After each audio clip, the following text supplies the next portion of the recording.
Yeah. You got the back over, they've gone over. Okay, so first of all, thank you all for coming. I'm hopefully going to make this a day to remember. I know we've just passed over Easter, but what I said on the website when I posted some material to various people, it's like a resurrection or an Easter rising. And I maintain that what we have to cover today can actually be the end to this sort of financial banking monopoly that's held everybody in slavery for quite a considerable amount of time. What a lot of people might say is, well, how can I, or we, think we can break a system that the great and the good, and people probably much better than us and maybe better organised, have failed to break in the past? Because when you see the number of people, even in the 1920s and the 1930s, both in the United States and in the United Kingdom, one guy called Congressman McFadden in the United States campaigned severely against the Federal Reserve. They tried to poison him and they tried to do various things, and eventually the chap ended dead. John F. Kennedy assassinated. One of the reasons behind it was as an executive order, I think it was EO 1111, which was to reintroduce the greenback and take back the control of the money supply.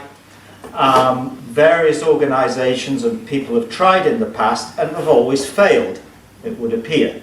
So what makes it a bit different this time, possibly? Well, there is something called the Federal Reserve Act, and that was passed into law in 1913. It was sneaked through the Congress or the Senate just when the recess was about to begin. I think that was the 24th or 23rd of December 1913. And what would appear to have happened there is there was a secret or a secretive agreement which was authorised or conspired on a place called Jekyll Island, and that really brought in, from what we can gather, a 100-year, should we say, patent or right protecting people, the J.P. Morgan family, the Rothschilds, the Rockefellers, the monetary or moneyed interests in Europe, to do what they wanted with the global monetary supply in the 100 years. And that 100 years, therefore, in 2013, lapsed.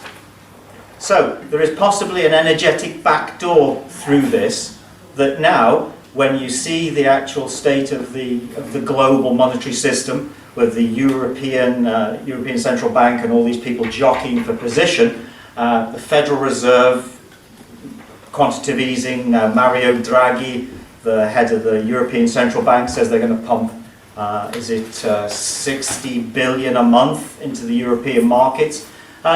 We can see it's all mathematically going the wrong way, and something therefore needs to happen.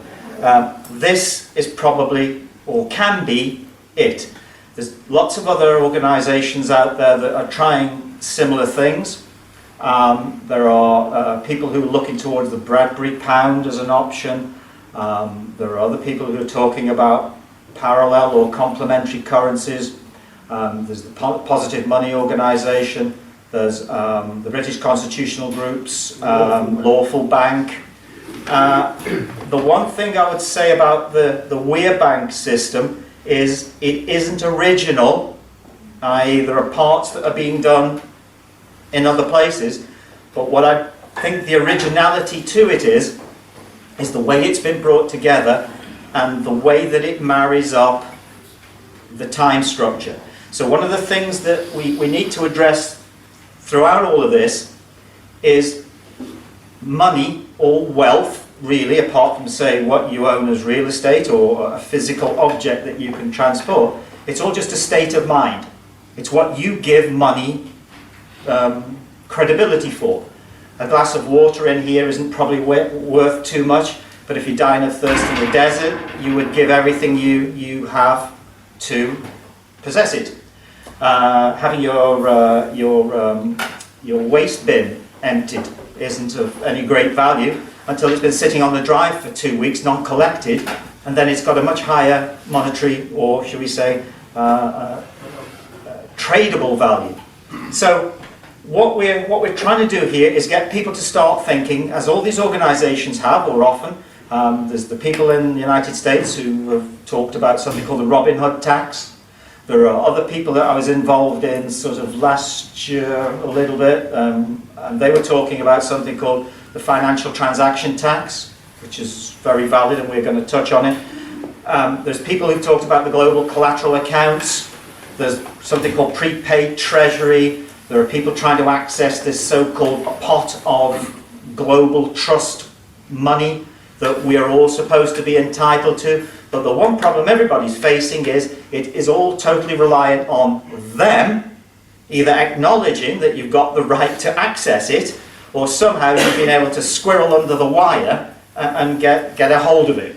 So these are some of the things that the ideology, the spiritual directive, and this consequence of what this bank is for seeks to address.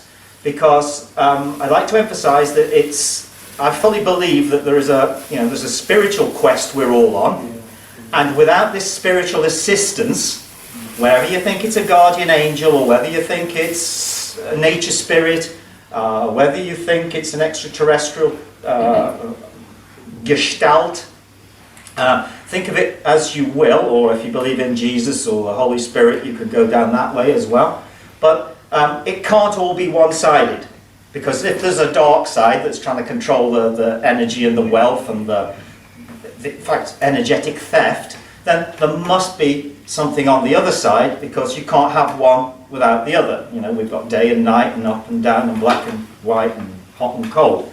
So this is the directive here, and this is what I'm staking the future of this on, that it is either something or it's nothing. This is absolutely total lunacy and idiocy, or it will work. I could say it can work, but if we go down the can work route, it puts a little bit of doubt in. And it all comes down ultimately to the decision of the people on the planet through informed consent. Once you know that the gorilla's in the room, you can either carry on ignoring it, or you're going to go and do something with it. You know, ask it to leave, or wrestle it, or change the colour of it. You do what, but you've got to know it's there. And this is the problem that people are facing generally. We have all been steeped in this pool of ignorance for hundreds of years, thousands of years, we could say. One of the greatest teachers of all time threw the money changers out of the temple. I mean, it's no coincidence that these things have been identified. Usury in Islam is against the law. The Catholic Church used to have this confrontation with the Jewish element, but probably more the Zionist element, for many, many centuries, because for the Catholic Church, usury was against their canons and their dictates. So how's it all crept in? Well, it's crept in from these, what's called the Florentine, Venetian, Genovese merchant families, who, through the aid of the backing of Rome and the outpourings of Caesarian Rome, had complete domination of the trade routes. They had the domination of the trade routes right the way through southern Europe, down the Silk routes into China. Pasta, it's noodles. It came from China. So when you're eating pasta and you think, oh, aren't the Italians clever? No, it's noodles. And that's all. So they brought great wealth, great knowledge, but also then the double entry bookkeeping system, where they had everything on a ledger, plus on one side, minus on the other. That accounts very much for today why these super rich mandarins and oligarchs and members of the aristocracy and the monarchies of Europe are so involved in philanthropic projects, because they understand that they're fucking everybody over, but at the same time they think they can buy themselves out by earning spiritual merit on the other side. Another big factor to it is as well, whether you believe it or not isn't the point, but they understand a spiritual universal truth that energy doesn't die and it goes on. Whether you want to call that reincarnation, whether you want to call that, I don't know, probably that's the only thing we can call it. But you know, your life doesn't end when you die. So this is why there's the breeding program for, say, all the East Coast bloodlines in the United States. This is why the royal family breeds within its own, you know, should we say, genetically acceptable pools. This is why the royal family, not only the Arab royals of the Middle East, but also the Queen and Prince Philip and all the rest, are into breeding of horses. This is why people like Prince Charles are into, you know, husbandry with bee populations and peas, because they've got quite a fast genetic mutation line you can follow. So they are into all of that, and the official reaction or view that they thrust down your throat through the propaganda media is that, oh, it's a load of rubbish, don't pay any attention to that. So the objective is to demoralize the planet. Yeah? They want to take it down to its basic animalistic level, where everybody is deemed to be just almost a monkey that's good for pulling a truck or stacking a shelf. And that's what they see you as, and therefore they're not your friend. It then ties in then to quite a very intricate web that they've woven around you for many, many years, only because most of you, and when I say you, I mean your ancestors, were kept in illiterate, poor, deprived conditions where, you know, if they could manage to live to the age of 50, they were very wise and they'd done very well. And in this day we talk about life expectancy pushing up and moving on, and it's all getting better, but is the quality of life any better? You know, with cancer, dementia, diabetes, I mean, everybody's got it, you know. If you don't have it, there's something wrong with you. You could say that. So that's just to let people know the dimension that this is coming from.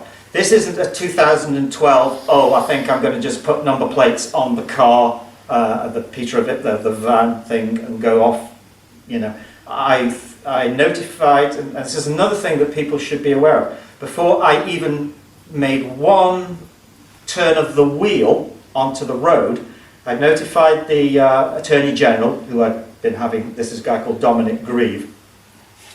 I had notified him of what I was going to be doing, and also notified them that I was, should I say, disassociating myself and taking back all title and control of my life from a government organisation or a state or any of these nefarious alphabet agencies, CIA, MI5, ABC, BBC, whatever you want to call them, organisations who stated that they would exert any control. So I made the first affidavit, waited 30 days, no reply. I sent the second affidavit, 30 days, no reply. And at the end of that, then I sent something called a notice of estoppel, which then forbade them bringing this issue up at a later date. I also pointed out that no action was ever to be brought against me by any constable or unit of the United Kingdom, I mentioned France and Germany here, without the express permission of the Attorney General. So what I've done in my mind is, if I'm getting hassled, I know it's coming from him, whether he actually, or the police are actually taking any notice of it or not, or the other authorities, doesn't matter. I nominated him and I put him on the spot. One thing that people should know within a spiritual, energetic, shall we say, game plan, who believes in spirit energy or life after death or extraterrestrials or yeah, okay. Well, generally speaking, and I'll try and keep this quick, there is either service to self or, generally speaking, then service to other. Yeah? The vast majority of people on the planet at the moment are what's called, if you read something called the raw material, people are drowning in a sea of, or a morass of indifference. Yeah? They haven't sparked left or right. And usually what happens when populations get into these ruts on cycles, catalyst has to be applied. So catalyst has to be a physical action that actually burns into the DNA for you to then ensoul in a particular direction. So most of the people maintain that they're happy and they're loving and they would do anything for their children, but unless it extends from the family group outside, it's no different than Cheney, Rumsfeld, the Bushes, the Clintons. They would protect the lives of their children with a gun. But anything outside the family group, forget it. Yeah, it's of no concern. That's why they'll happily walk past people on the street and they see everybody else out there externally as not part of their family. Whereas Buddhism, Hinduism, Jainism, the Zoroastrians, they teach more of we're all one and we're all needing to go together. So if you don't go together, you end up in a very sort of sticky, lonely place. And ultimately, what they're trying to drive this planet into is a service to self, prison planet, typically identified by the fact, if you look at the reptilian aspect of all of this, or what a prison community is like, it's insular, it's usually patriarchal, it's tyrannical, it's territorial, it's violent, it's got little moral fibre to it. So there's these things that you'll look at the planet and go, yeah, it's definitely going that way. And what we're in is a Babylonian sort of ghost existence now, where money is king and nothing else matters. And that's why everything on the planet's been monetized. Everything. From the time you walk out now, statistically, you cannot get through a week without making a violation of some sort. Some you're caught on, some you're not. But statistically, over the course of a few months, that camera bloody got me, or I just didn't have enough change. You come back to your car, you've even got the ticket then. So the idea is that they monetize you out of existence, and what they've done is criminalize the very act of living and staying alive. Now, that has to be right or wrong. We're, for now, in a polarized society. We're in this sort of, and this is the significance of the Christ. You might see sometimes holding these three fingers up on these little icons. Venus, Jupiter, Saturn, and then you've got Mercury and the Sun. So it's a 3-2 representation of what you need to do. You need to go from a dualistic perspective to what's called a triune or a trilogy.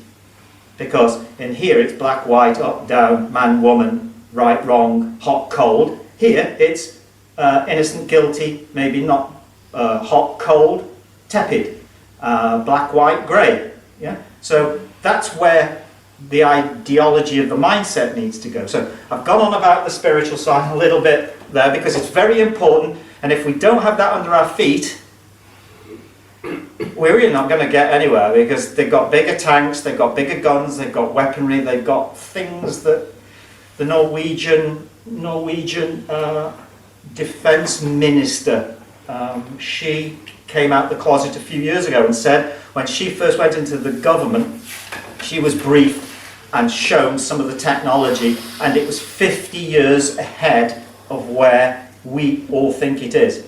So some very, very nasty, tricky technology which is arrayed against us, from the chemtrails through to the phone towers, through the fact that they might try and put in what's called holographic insert technology, which is an ability to project into the atmosphere holographic images. This is why they're leading you down the 3D route. This is why, virtual reality, you've got the Microsoft holodeck thing now, whatever it's called. So there is an agenda, and you're it. Okay? So we've got to try and do something about it.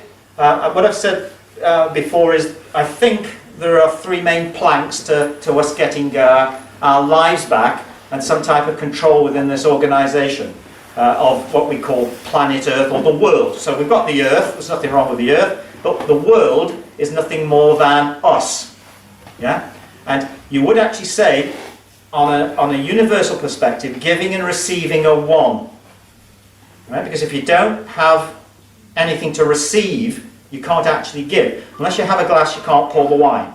Unless you've got the form of the bottle, you can't actually put the wine within it. So everything that we're doing, we need the other side to be able to do it. Yeah? So people have got to think, well, okay, well, if somebody gives me the opportunity to work, without them giving me that, I couldn't have actually made the money that I'm going to get.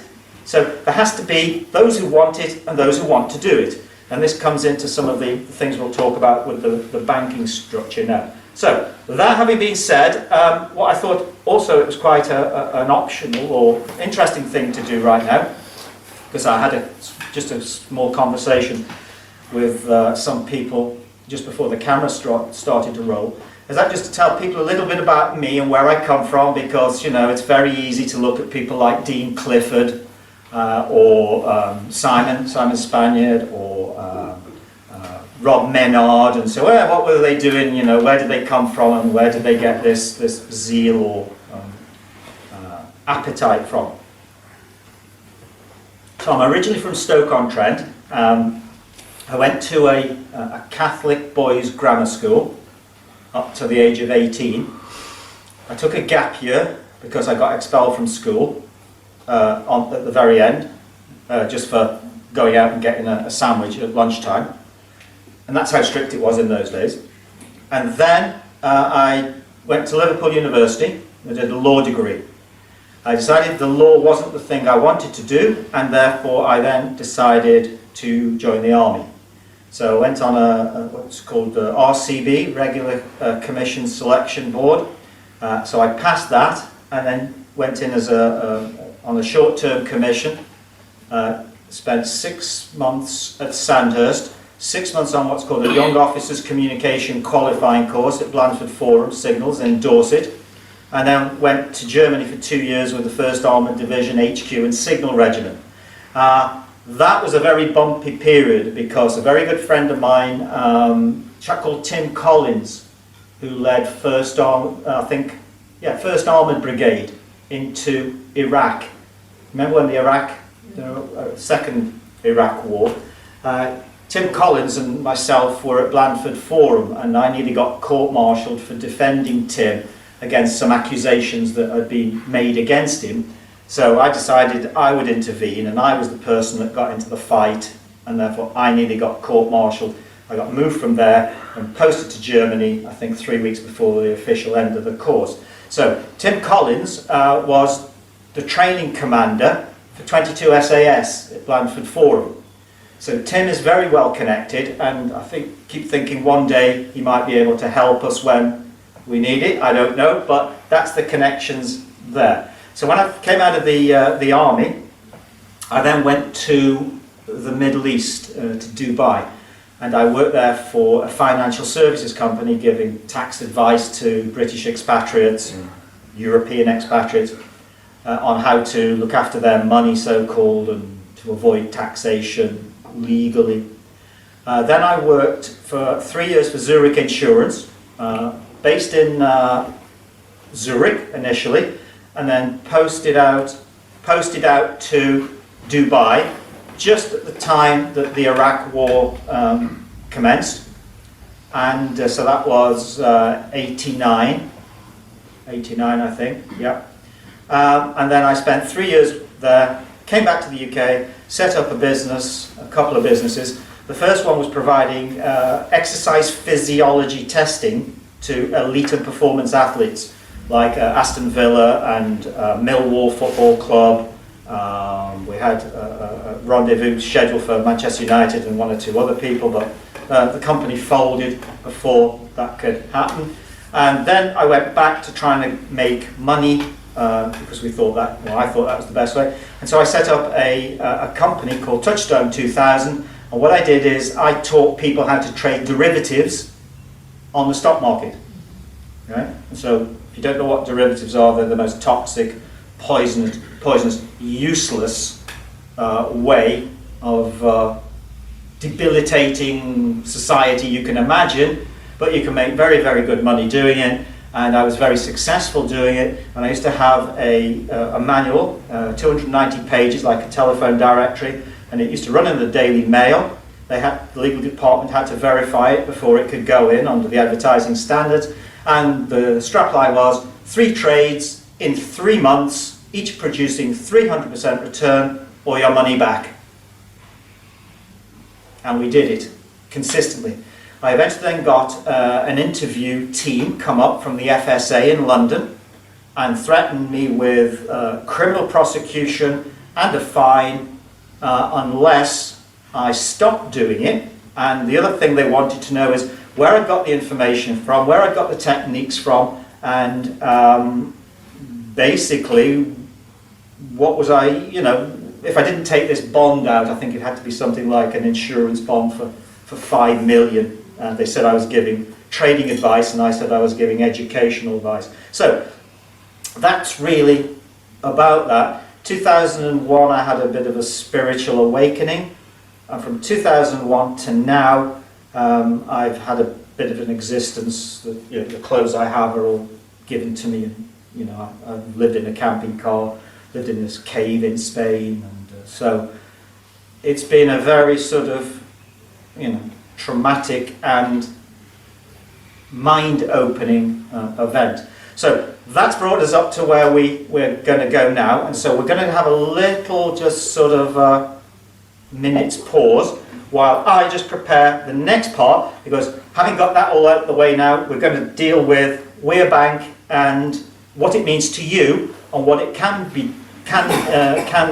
mean to you, and why I think it's the way forward, and it will work this time. Okay, so to continue, the next part now, having spoken about these amazingly important spiritual dimensions and aspects of the control mechanism that the global elite are forcing down people's necks, is really now to come on to sort of what we can do against it. I maintain that there are three sort of main planks within the global community that if any one of them breaks, it will topple the table. So if you look at the analogy of a milking stool, a three-legged stool that they use to milk cows, or used to, if you break any one of those legs, it incapacitates the stool. It's almost physically impossible to sit on it.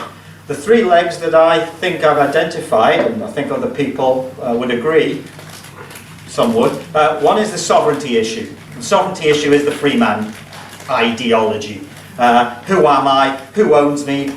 What can a government tell me to do or not to do? And should the government be fearful of me, or should I be fearful of the government? And who's to describe me as a domestic terrorist because I want to change the way you oppress me? Well, that argument we can run that down 100 rabbit holes, and it's something though that ultimately people have got to address, because it's probably going to have to be addressed on the street or in a physical perspective. It can't be done by liking on Facebook or friending, or eventually the rubber's got to hit the road, and the people have got to make their will known. The next part would be free energy. Okay.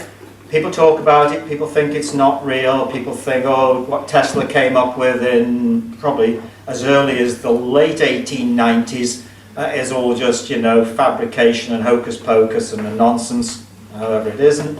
And then the third leg on that stool is the biggest single thing that no one has, and we all are spending 24 hours a day to try and get more of, and that's the money supply.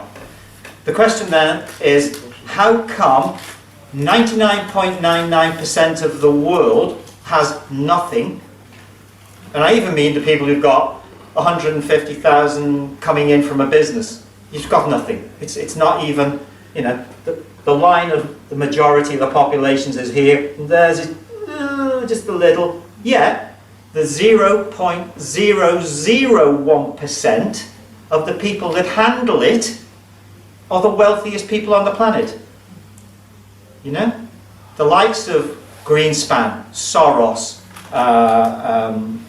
Paulson, Geithner, the Rothschild family, the JP Morgan concerns, the Rockefellers, the Clintons.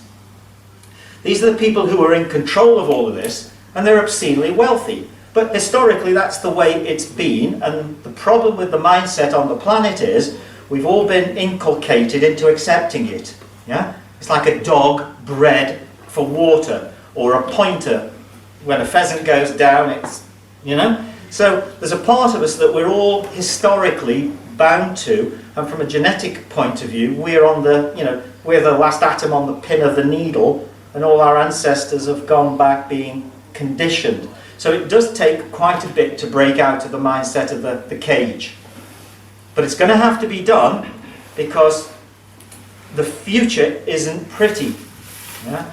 If you join the dots up from where it's come from, and I think the Panchen Lama, who was quite a very sort of incisive and spiritual individual, said, never ever look at the politician that stands in front of you, whether they're holding the child or campaigning on the campaign trail. Look at them like a ship that's crossing the ocean. Look at the wake. Yeah? Look what they've left behind. Yeah? Where's it come from? So all these people who are telling you they can fix it are the very same people that caused it. Yeah? So I actually wouldn't do that. If somebody's just wrecked my car as an engineer saying he knows how to fix it, or a mechanic, I certainly wouldn't let him back to look at it again. I'd say, no, I need to find someone who's a bit more competent. So this is the problem, and the game is that we think they're stupid and we think we're smart, but actually it's not really the case. They just do enough to get us and to help us along, and we do all the work. We expend all the energy, we keep the system going, nobody else does it. Yeah? We make the pizzas, we drive the ambulances, we drive the taxis, we empty the sewers. We do all of that while they sit very comfortably in their Canary Wharf buildings down in the city, making obscene profit. But it's gone on forever. So, as it's gone on forever, it either carry on a lot longer or we have to do something about it. Brings us on to the concept of what to do. We can't really go onto the street and demonstrate, because every time that's ever been done, the outcome is always the same. It's destruction of property, it's people getting their heads cracked open, it's a victory for the people. French Revolution, within 50 years, 95% of what the aristocracy had been deprived of was back in the hands of families that were closely tied with those type of families. It finds its way back in. Sometimes maybe the elite even don't mind that the masses let off steam, and maybe it's calculated that way. So we've got to try and think of something a bit different. So the best way to probably do it, I think, or imagine, is we don't actually attack the institutions themselves. We create a phantom or a more real one. That could be the phantom and ours could be more real. We park up alongside and we just dog it. Yeah? They pad it down the road, we pad it down the road. So we don't have to get into saying, for example, well, you know, we don't have as many banks as them, we don't have as much money as them, we don't need a military. We really are looking to set up a community of reasonably like-minded people. And what the WeRe Bank model is, that these are community-based banks. There isn't one bank somewhere like the Bank of England which controls all of this. The idea and the rationale for people who've gone onto the website, on the contact, there's two things. There's a flyer, PDF, and then there's something called a master document.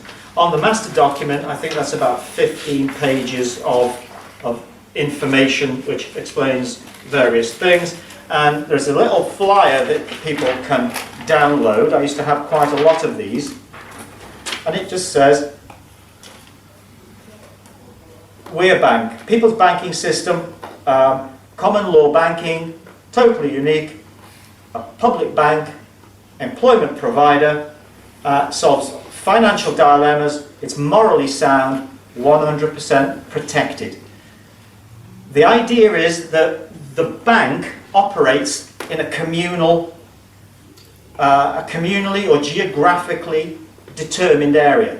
So within reason, it's bringing locality back or community back and trying to cement or re-cement the trust that the communities had with each other before. Because the future isn't international, it's actually local. People have got to start looking after themselves in their own local area. And what's happening is you're all, and I include myself, everybody's been mind condition to something that the CIA used very effectively, and they paid 2 psychologists to come up with it, and they've experimented with thousands of people on it, and it's something called learned helplessness. And learned helplessness is, it was originally probably demonstrated with the fact of laboratory animals, when subjected to random shocking, would exhibit a tendency, even when they got down to a level of starvation or thirst, unquenchable thirst, they wouldn't actually rise themselves up and move to the food bowl that was placed just in front of them. Because sometimes they'd get up and they'd be shocked, other times they wouldn't, and it got to a stage where they couldn't tell whether they were going to be, so they give up. Yeah? And learned helplessness is all the imaging that's coming out of the poisonous, toxic, sycophantic babble shite 24 hours a day on the radio, on the TV, on the newspapers. You're getting all this crap. Daily Telegraph, 2 days ago, 80,000 will die if. The BBC, this, jihadists coming to Stoke-on-Trent or Italy or Rome. It's just a overwhelm of bad news that you can't do anything about. So what it does is, it actually is like putting the batteries in the electrical unit the wrong way. And we're all based around electrical energy. Everything that courses through your body is electrical energy. Your cells fire on it, the lights work on it, everything is the universe is an electrical equation. So when you've got this stuff coming into you all the time, seeing all these people that are dying and having their heads chopped off and being eaten, whatever they're doing to them, you think, oh, and it sinks into you, but you can't do anything you like, and this is why the charities are so prevalent. Give, give, give. But even when you don't give, you feel like I should give. So even there, when they don't win, they win. So they've intricately put this tapestry together, and they're spending untold amounts of money with these research departments and what's called NGOs, non-governmental organisations, that organise the marches and get the t-shirts ready and the banners when it's Women's Rights in Argentina week, you know. Wow, look at all that. Like this thing, Je suis Charlie, yeah, when the Charlie Hebdo thing went. Everyone in France had the t-shirt on. I lived in France for quite a considerable amount of time. Every shop window had a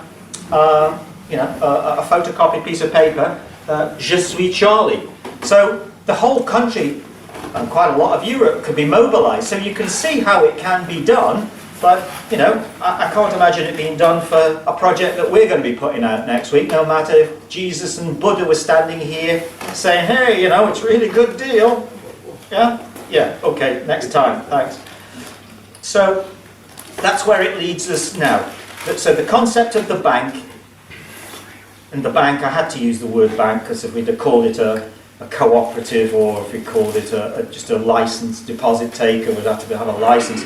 The idea is to make it community based so that it works within the community, people can understand how it can work, it can be locally run, and the other aspect of it is what's called finality of settlement, like under common law. So typically in the old days, if you had a silver coin and you wanted to buy something, he would say this is what the price is. You would give him the silver coin. It's finished. It's you and the buyer and the seller together exchanging. But now what we have is an extra 2 parties brought into the equation. There's the private commercial banking system, and then you've got the government, which is actually the people who are actually borrowing or raising the taxes to pay the bankers for the money that they're borrowing and keeping society going with. So we need to cut at least 2 of those legs off, or at least one, and have it as a communal people's bank where there is no interest, because interest and inflation, no matter what anyone says, are banking engineered tools. They don't exist. And if you don't think that's correct, just go onto Google, go onto something like financial statistics, go into the United States or the UK database and see what like a cost of living index might be.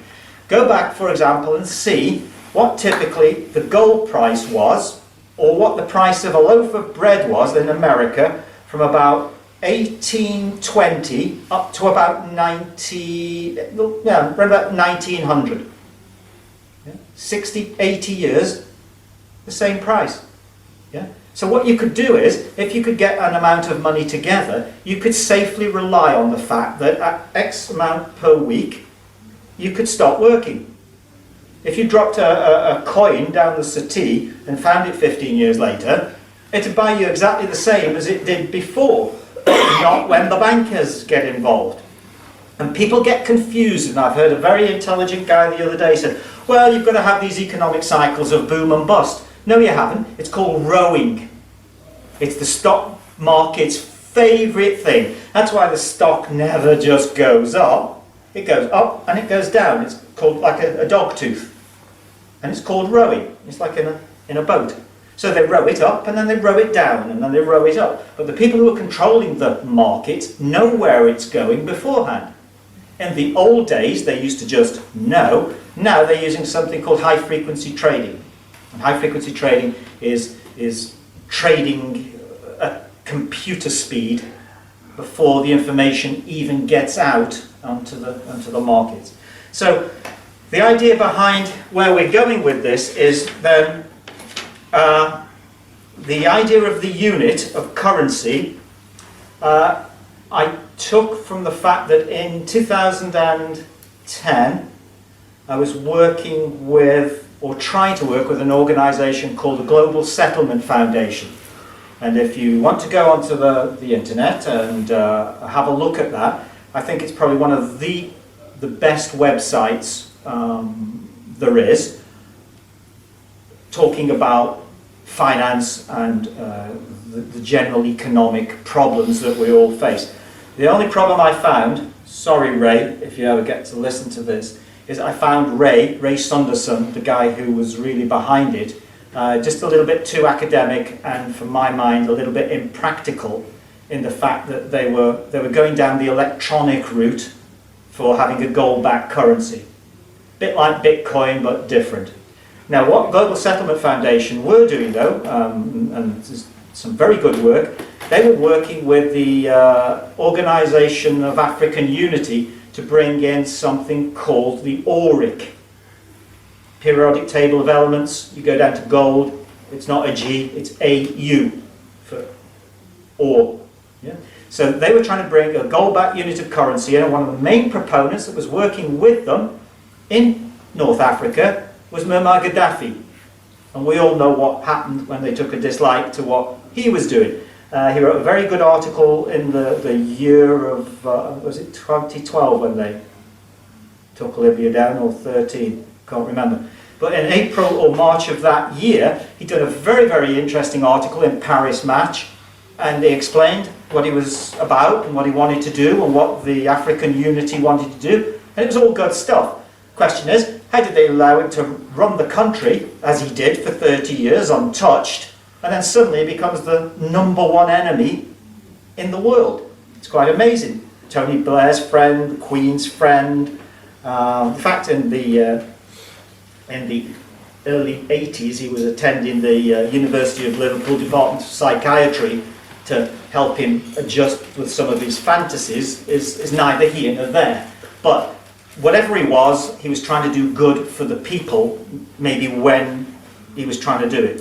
So the Global Settlement Foundation had this idea of taking the monetary supply in a particular direction.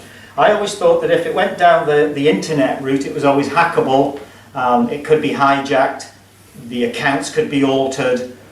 The classic thing that happens with Bitcoin or all of these depositories where people put their wealth in whatever form, real and deposited or created, is the fact that ultimately if the government wants to, as it controls the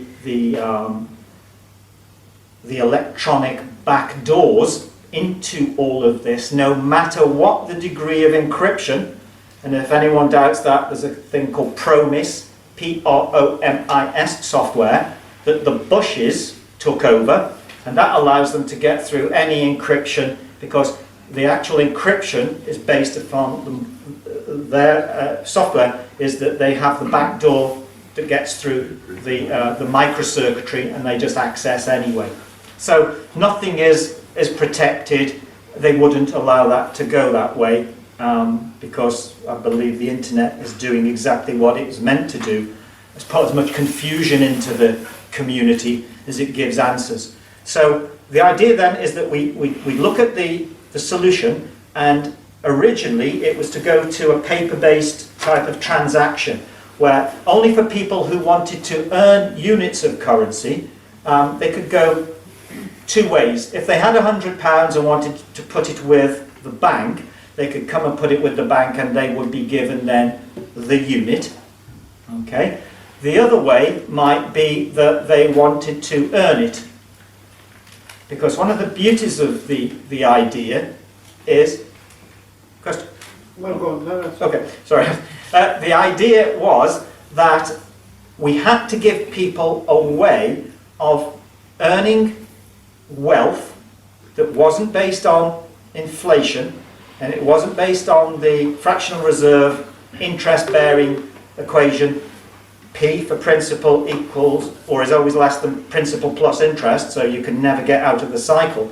What we had to give them is a way of earning, not on a contracted basis within the market as it currently stands, but they could actually earn, no matter where they were on the planet, an equal unit of currency to show their worth as a human being, whether they were in the ghettos in Lagos, whether they were in the favelas in Brazil, the street kids that have to pick up dirt and everything to try and sell plastic bottles to earn.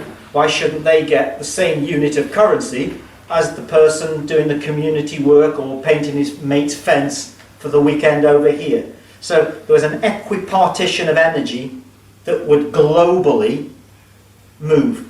And that's what this is. So they could then work for an hour or 2 or 5 or 40, it doesn't matter. Yeah?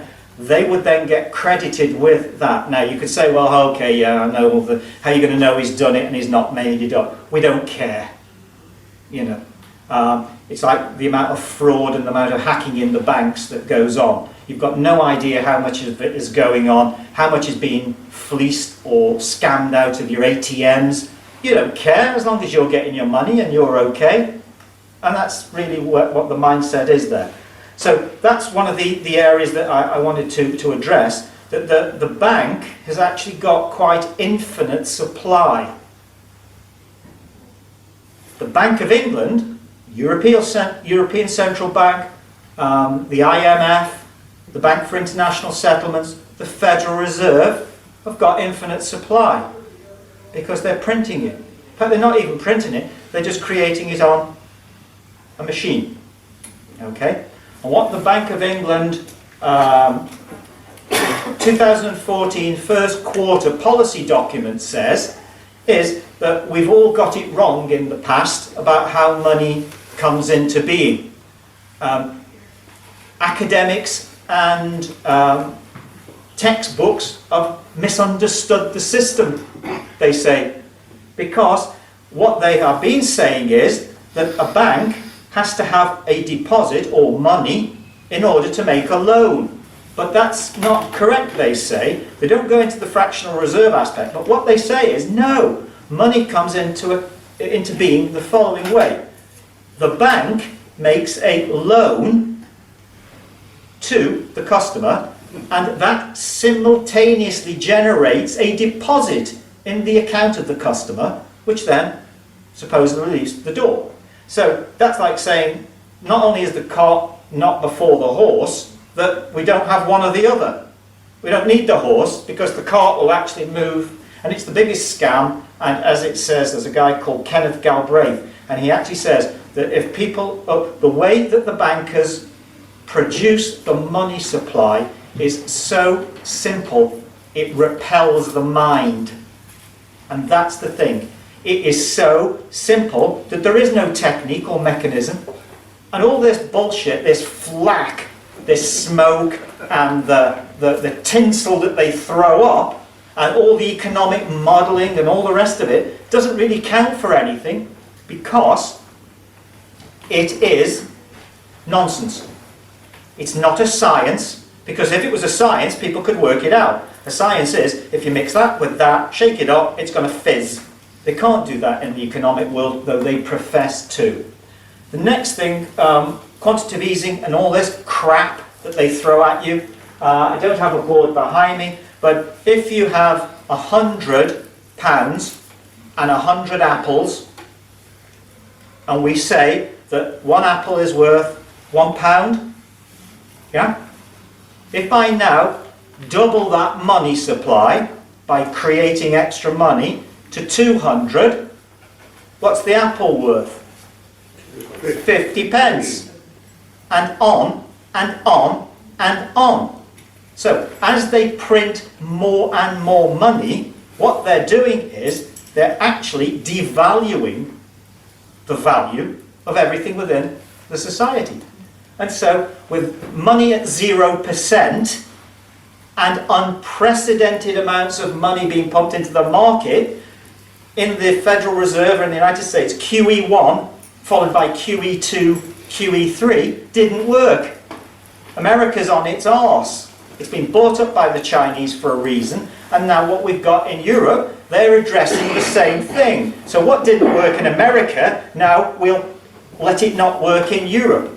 And here's the trick: if you're pumping that amount of fuel into the cellar at 0% interest, or marginal, and interest rates ever have to go up, you're in big trouble, everyone. The whole system. And this is what they're playing with at the moment, I believe. They're just waiting for the opportune time to start to crank that up, and no one will know where the explosion came from. But the world is awash. Now, very quickly, where does the QE, quantitative easing, billions go? Does it go to you, or the people? No. Where it goes to, as the Bank of England explain, is it goes to the banks. And the banks lend that money then to the corporations, okay, who then have their stock values go up. Or bonds are bought by the pension funds, and all these people who are telling you there's no money in the pension anymore, we've got to go to austerity measures, you have to work till 75 now. In fact, you might even have to work in heaven or hell because, we just don't have enough money. Bullshit. It isn't factually correct. But everybody seems to go along with it. So these are the issues that have to be addressed. This money, this quantitative easing money that's getting thrown in, is why the stock markets are at all-time high. And if you look at Bloomberg, Financial Times, do a little word search. When you go back, UK companies, American companies are awash with cash. There's no austerity in the City of London. There's no austerity in New York and Washington. Warren Buffett, people like Bill Gates, they're obscenely richer than they even were in 2008. So we're all in an economic crisis, but they are all wealthier than they ever could be. Go onto the BBC or into YouTube and type super rich.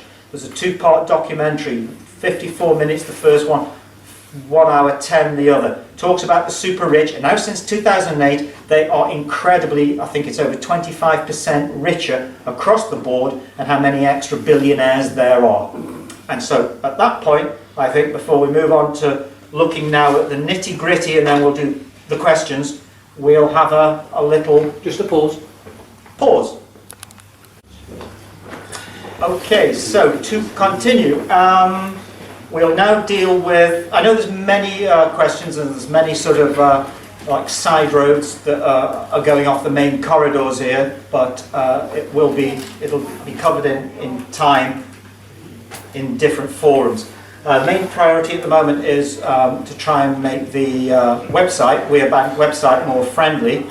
and also the amount of traffic, just so that you know, just in case as well, it's important to mention, just so that you don't think, oh, well, you're you know, what is it about me? Is there something wrong with you for being here today? Bear in mind that I actually put the website up in 2012, in June. Traffic has been fairly light, but there's not been much on it. But since we've gone into this year, 2015, for whatever reason, from virtually the beginning of the year, there's a different energy about that's come, you know, and so it's brought us to this point, and it's very exciting, and it's something that wasn't there in 2012 or 13 or 14, but is there now. There are literally at the moment, I'd say between 50 and 70 emails a day coming in for people making inquiries, and there are probably at the moment around 5 to maybe 10 people a day joining, and it's a problem because there's only me to deal with the emails. So I went away at the printers yesterday, and I came back yesterday evening, and there's the emails and there's the... So I only mention that from the fact that it's not just you, whether you've joined or not, but it's why you've made the effort to come here today, which is the most important thing. So let's just now move on to, should we say, there's all these various rooms that you'll need to go into on the bank site, and there are various explanations, there's various documents. Nobody's expected to know it all or read it all. There will be a joining page that will be put on, which will make it a lot more simple for people to go through and join. But the main thing is it's people reliant. Without people, we can't do it. And one of the things I'd just like to impress upon you is I'm not in this business to make money. I'm one of the poorest people I know. I don't have property. I don't have a vehicle of my own. I don't have any assets. I've lived very, very poorly for many years. I spent 10 years, 6 of which were living in a camping car, a red Transit as well as. And I only mention that just so that, you know, maybe that carries through, that if anyone ever says, oh yeah, you know, all that is a money-making scheme. Well, yes it is, but it's not for me, it's for everybody out there. And what the making of the money is to basically reinstate the wealth to people, and therefore they can have quite, should we say, easier lifestyles than the ones they're being welded into now. So what I'll deal with first of all, I think, is the assets of WeRe. What does it have? Because I could go to the people at Positive Money and say, well, okay, it's a very, very good idea. Do you actually have anything set up at the moment? No, we don't, but what we're trying to do is constitutionally or through petition in Parliament and members of MPs, we want to have a debate in the House and we want a reform of, okay, good luck, and I hope it will work. How long is that going to take? Okay, lawful bank. Right, very good idea. What do you actually have as assets at the moment? Okay, it could go around and it could go maybe to any other organisation that says, well, what do we want? Dave Fishwick, Bank of Dave, licensed deposit taker. Wanted to create a bank, found out he couldn't. The reason Dave didn't pursue it anymore is because he's got assets. And as soon as he upset maybe the banking elite or the FSA, they would have come down and fined him and took whatever he had, his house, his vehicle rental business and whatever else. So it's always important to address what do we actually have in the vaults. Now, the vaults. They're safe at the moment, aren't they? Yeah. So the actual assets, if you look at the banking system generally, it was always something that I questioned. How can something not be worth something so valuable? Because all the assets of the banks are their promises, their loans, their mortgages, their loans, the deposits, the cash that people put in, are liabilities to the bank because they have to pay out on them. So that's how the banking system operates to great effect, that it's what it doesn't have that it's supposedly loaned, which is the most valuable thing. So if the Bank of England is going to come along and say, well, this is how the banking model operates, that by us creating a loan creates a simultaneous deposit in the account of the customer or client, then what's good enough for the banking system, the Bank of England, the Bank of France, the Federal Reserve, is good enough for us. But what we have that they don't have on the amounts of money they create is we have taken this perspective that we want to bring in or engage the promissory note as a way of verifying that we actually have a promise. And if you look at your banknotes, you know it says the governor and company of the Bank of England promise to pay the bearer on demand. So, but all they'll give you is another £5 note back. So since 1931 in England and 1933 in the United States, when you were ripped screaming, but probably didn't realise it, off the gold standard, from that point on, you did not have the option, apart from legal tender, on how to pay any of your debts, public or private. In the United States, it used to say on the dollar bill, for all debts public and private. On the European euro notes, it says nothing. It doesn't actually say anything. It's just like a monopoly piece of money. So you've got to then look at that point of what actually is the asset. So there is no such thing as money really on the planet. The only thing that is a wealth creator are goods and services. Credit is actually a destabilizer in society, I would say, because as credit increases, the instability of the country increases, and ultimately what the Rothschilds use, and you can see if anybody's ever read Silent Weapons for a Secret War, it talks in detail there about how the capacitance within the circuit, they create a sparking by occasionally creating war to eradicate the problem caused by credit within the system. So they look at the system as an electrical circuit and find out exactly how many calories or watts is required to keep a human functioning per day. And so it's in their modelling and their quantum computers, we're all just little dots or light bulbs, I suppose. So one part then is to say, okay, well, if we're going to go and try and create this money system, what we need first is we need people's promises. So this is one of the ideas why we're asking people to commit to re-movement, and the bank is just really a side to that. Because my aim and objective is to come back to the UK, and I said this in 2007, I want to polarise the country. I'm going to split it down the middle, and you're standing on a black square or a white square. You're either with this organisation that wants to change it, or you're not. And the vast majority of people are being indecisive, and just like Neo and Morpheus discuss in The Matrix, when they drive down the street and see all these people that are just going about their daily lives, they're not your friend, they're your enemy.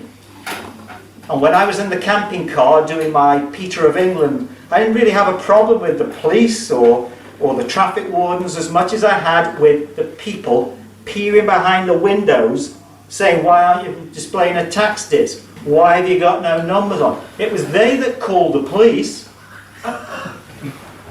So I don't have a very good respect for the general level of intelligence there. The neighbourhood watch is all very, very nice and secure, and they've all got us like Stasi East Germany watching ourselves, and the block lighters will rat you out and even encourage your children to rat you out. And that's this typical fascist, Stalinist, tyrannical agenda that they want to have, and it's working very well. So we've either got to buy into it, or we've got to get off this pot and go and do something about it.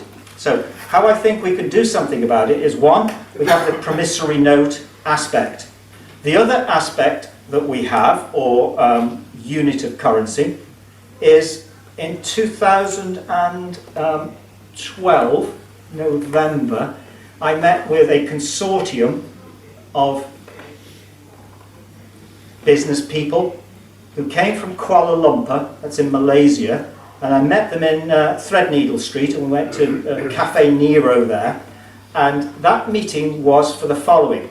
They have a consignment of what's called 1934 Chicago Federal Reserve gold certificates, which are were issued in 1934 after Roosevelt's 1933 Gold Confiscation Act.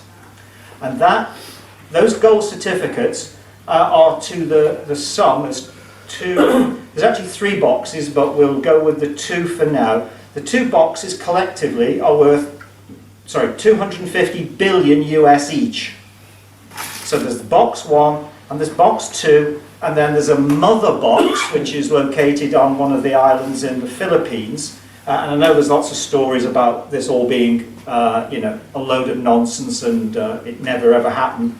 But we've got the vice chairman of the Federal Reserve on a congressional select committee saying that the United States does not have any gold anymore. It only has gold-backed certificates since 1934.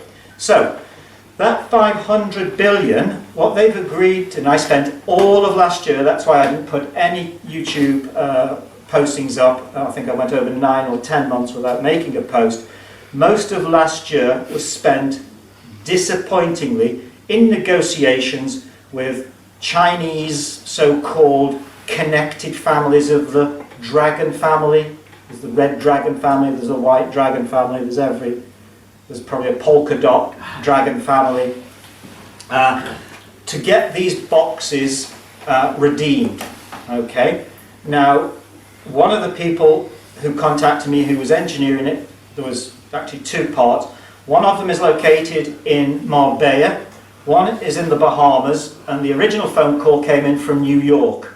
Said, we hear that you might have contact. So, we've gone through all of the documentation and what have you, and I don't know whether I've actually brought it here, but I have the document with my name upon it, which I am entitled to a 5%, which is dedicated to the bank, a 5% of that, regardless of what happens if it's ever redeemed. However, until that point, they have pledged, or what's called hypothecated, and that just means pledged it to be able to use as an equitable trading instrument with the bank until that happens. Now, if anybody's heard of Neil Keenan, yeah, Neil Keenan has been chasing around, and he's supposed to be the signatory for the global collateral accounts that's been given to him either by the Dragon family in China. So there's 2 aspects of the Chinese government. There is the People's Republic of China government, official control mechanism, and then there's all the Chinese nobility that have been the guardians of the wealth that the Chinese empire accumulated for thousands of years. So that's one aspect there, because we can look to trade with that, notwithstanding all the counter arguments that will come that no, it never happened.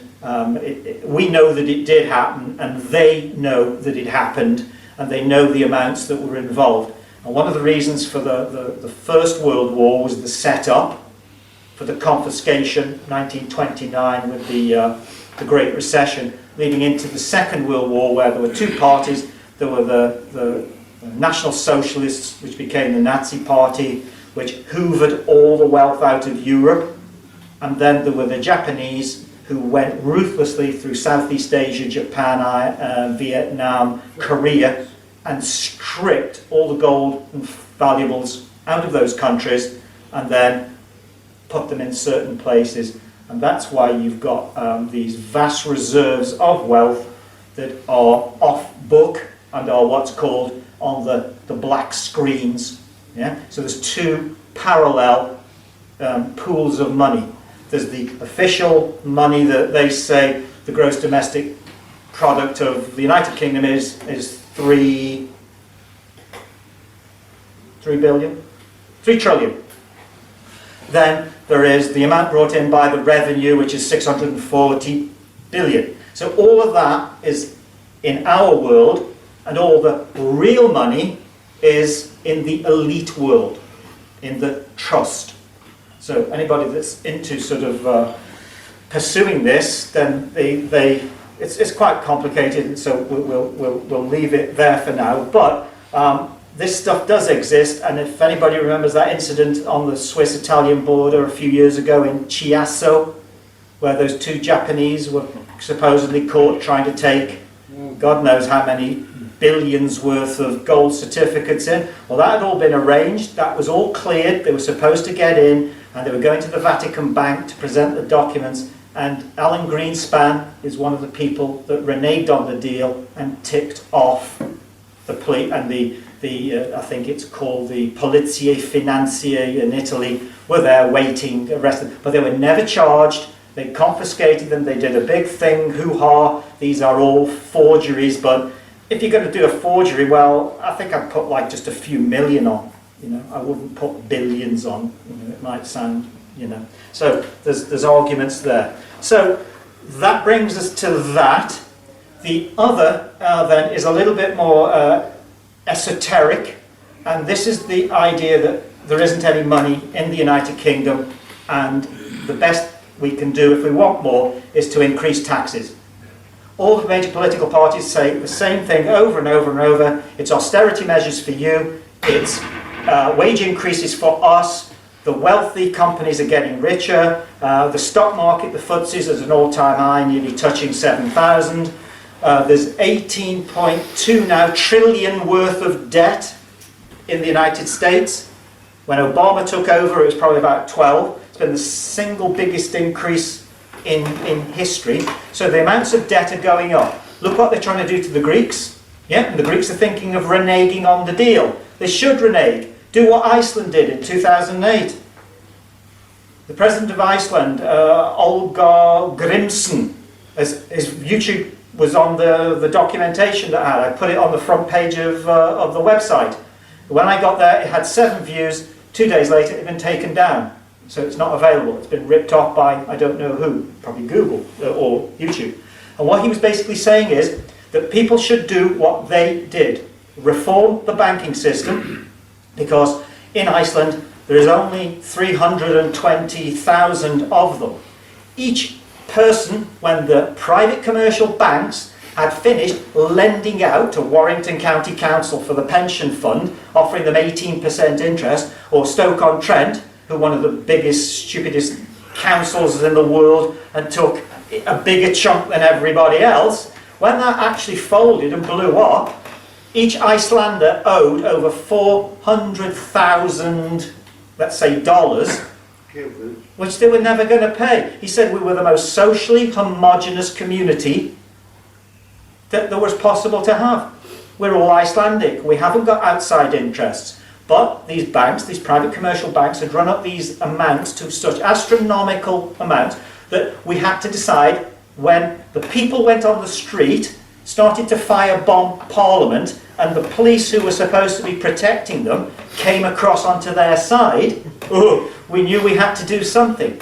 So at the moment they've got a document called Monetary Reform in Iceland, and the President and the Prime Minister are in the process now of decoupling and going from, as he said, there's been Exhibit A as the baddies in the criminal courts for what they supposedly did, renege on their debt, to being Exhibit A for this new system. And he says since they've actually taken back the money supply to the people, everything's going very well. And, you know, inflation's down, unemployment's down, the economy's doing very well. So far from being ostracized, they've actually taken control, and it's a successful model that they'd like to offer.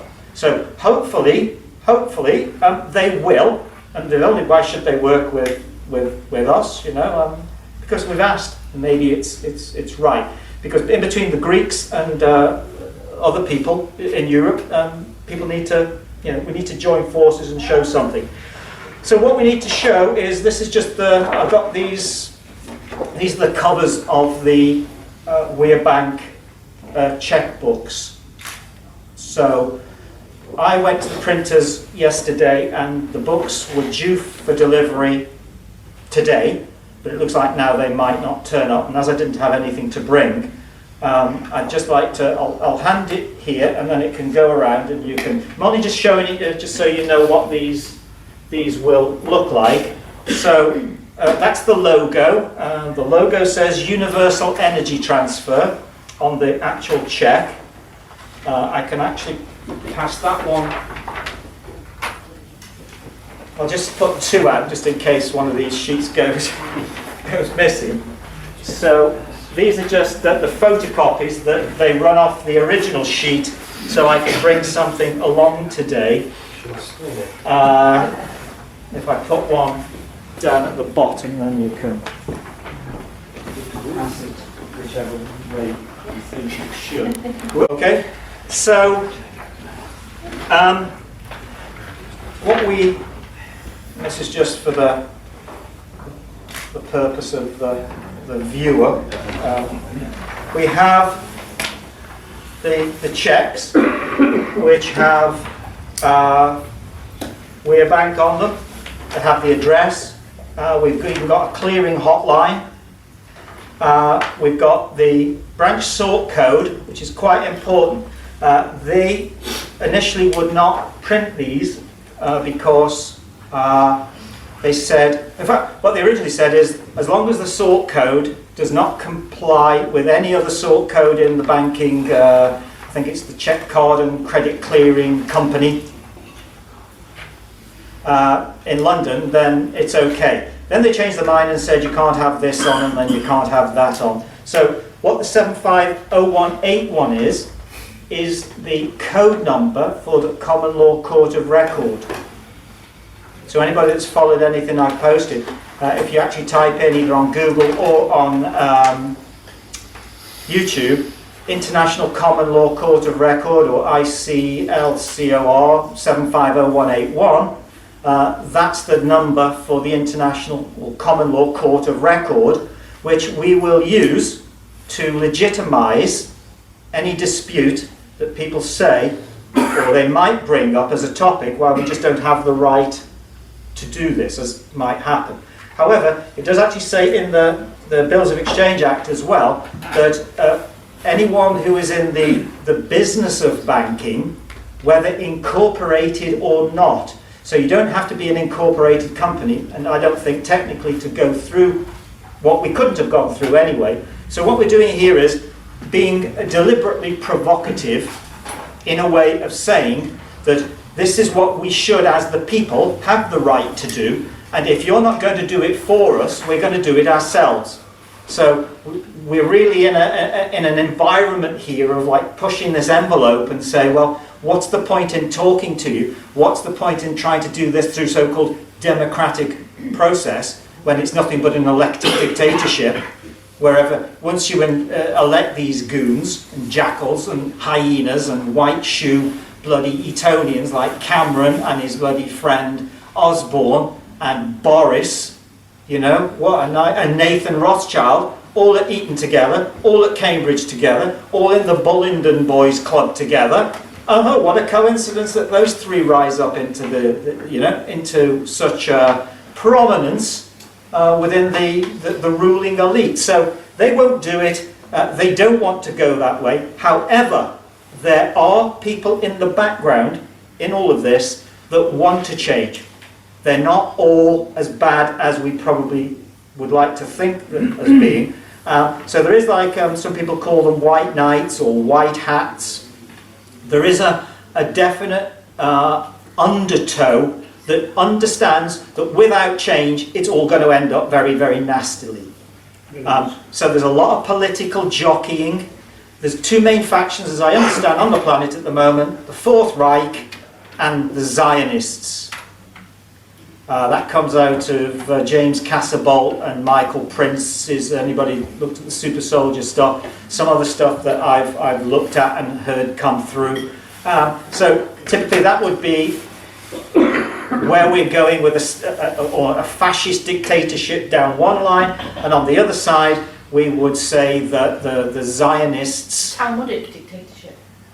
yeah, through Abrahamic law, which all of us, everybody's, the Muslims, Christians, the Jews, it's all Abrahamic law, Moses, Abraham, it's the same in the Quran as it is in the Pentateuch, or the 5 holy books of the Jews. But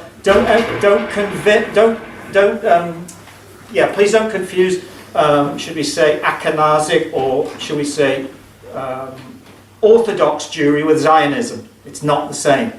Go on and look at the protests that the Orthodox Jews have by openly denouncing Zionism. It's not part of our culture at all. They don't want anything to do with it, and never ever maintained that there had to be a separate state of Israel. So the Ashkenazic and the Hasidic Jews with the little ring and the hat, nice people, beautiful. We're going to have them, they'll even hopefully bank with us. So these are the type of people we've got to start to bring in together as a community. So I've passed these around now, so you can actually see what we're dealing with. And so the instruments then will also have attached to them, because we understand it's very early days, it hasn't even hit anyone yet, the first books haven't gone out, but we also appreciate that the underlying logo or tenet here is to stop fighting it and just pay it. But what are you paying it with? You're paying it with your promise, and you're paying it with your energy, and you could also say you're paying it with your inheritance. The fact that everyone here's parents, and their parents, and their parents and parents and parents before are totally responsible for the net worth of the planet. Okay? If I said to somebody or asked them, who owns the planet? What would the response be? Well, no one. We all own it collectively. Therefore, if no one owns it, then ultimately there is no, and I'm talking from like a 4th or 5th dimensional spiritual perspective, they don't have a right to partition it up and say, we are the landowner and everybody else is now taking a feudal tenancy on it at my discretion. It's very antiquated, it's very stupid, and it's got to change eventually, because are we evolving or are we devolving? Yeah? If we're evolving, it's got to get better. It shouldn't be taking us back into some sort of prehistoric 13th century method of existence where, you can't get food and you have to pay for water, like it's happening in Ireland at the moment. There's a big controversy there. So, to try and get this across, I've put something together also, which is a book of checks will contain 50 checks, and each pack will have 50 of these within. So you don't really have to spend too much time writing a letter, depending on what it is that you're looking to discharge. So what you're discharging is, you're discharging within this either prepaid treasury, global collateral account, or the assets that the bank has. Why we had to go down this path of proving that we've got something there is so that we can't be accused, or it can't come across as an accusation of fraud if they say, well, you've got nothing in there anyway. Well, we could say that, as everybody keeps saying, we know the banks don't have anything in there. Yeah, but it doesn't matter about them. We're the ones asking you a question and he's the bright light. So we've got to be able to argue them from a point, and therefore, if it gets to a point where you are taken into a court, i.e. you've decided you want to pay the council tax bill that they've just said you owe 3,000 on, or they're going to send you to jail, you've got to be able to try and prove that you've paid it. And you have paid it, because these will accompany the... so if I put one... I think I brought with me. These will accompany the checks on the checkbook, and it's something called an allonge. It's from the French word allonger, which means to accompany or lay by the side. So under the Bills of Exchange Act, you can attach anything to a bill of exchange or a promissory note to give indication or knowledge to the drawee or the payee, the person who's responsible for receiving it. And what that covers, which I'll go through now, if you could, somebody could just grab, so I don't have to, yeah, if you could just hand a couple of those out. And in fact, here's two more, yep. You don't have to cover it all. I don't even have one for me now. Okay, I've got this. Right, so very quickly, this is going to be the thing. One of the questions, before we get to the questions, is going to be, okay, it's okay you saying that WeRe Bank operates like this and I've just got to send them a cheque, but they're just going to refuse it, or they're just going to say, no, we don't accept anything like that. What's my out on it? Well, you'll see on side 1, we cover this. It says, I'm not going to read it all. Notice to payee, the legal departments and accounting bookkeeping departments. It says receipt of a negotiable financial instrument. It explains what one is. Right? So it puts them very clearly in the ballpark. It then uses the classic quotation from Lord Denning, who was Master of the Rolls, about the effects of a cheque on the ledger of the company. Okay? So what people fail to realise is, in the old days, cheques had a clearance, and even now they'll say, oh, it's 10 days to clear. But in that part, is it honoured or is it dishonoured? Well, if they don't present it, It's dishonoured. they've dishonoured it immediately. So they must present it in order to comply. Because it could be a genuine cheque you sent them drawn on that West Bank. And you've got no money in the account. But they're okay, they've received a cheque. It goes into the accounting department of Manchester Borough Council and it's locked down as received. And you phone up, oh no, it's okay, it seems like it's paid. Only then, a few days or weeks later, when it's dishonoured for lack of funds, does the SI1T hit the fan and they go after you again. So, it mentions that. Okay, so it says this cheque is tendered under the terms of the Bills of Exchange Act 1882, but also the United Nations Convention on Bills of Exchange and Promissory Notes, 1988. There's two pieces of legislation there which are very important. And it says, as such, the drawer of the cheque, that's you, have certain protections, and you, as the payee, that's the person receiving it, have certain obligations, the most important of which is to accept this note and present it for clearing.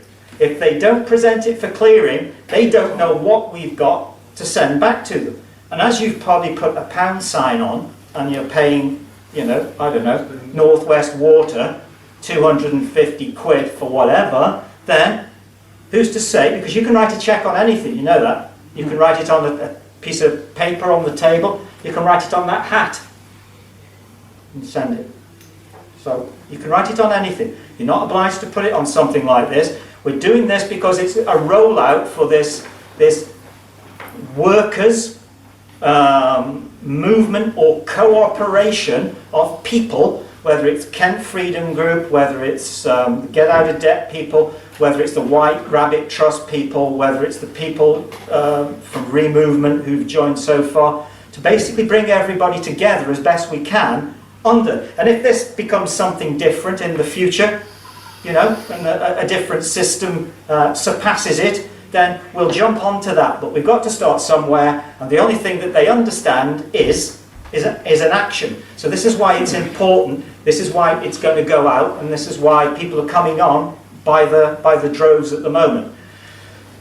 So the final part then is, it actually explains here on the back of the note, of that little allonge, notice of dishonour if you refuse this negotiable instrument under what's called a violation of section 42 of the Bills of Exchange. So there's violation of section 42 for non-acceptance, and then there's a violation of 43, dishonour by non-acceptance, which if they dishonour it by not accepting it, it releases the drawer of the note from any obligation for further presentment.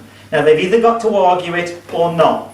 I would suggest also, as a little bit of a secret, that if they don't present it and we turn up at court, we'll actually show people that we could have actually sent 253 in sterling.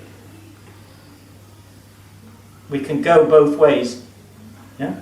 We can either rely on them to throw it back at you and not present it and then not have anything to stand on. But what I think they'll do in most cases, they'll hang on to it. Because that seems to be what's happened in many instances, maybe British Gas example that will be talked about later, that they don't return them to you, they hang on to them. And when you ask for them back, they don't return them.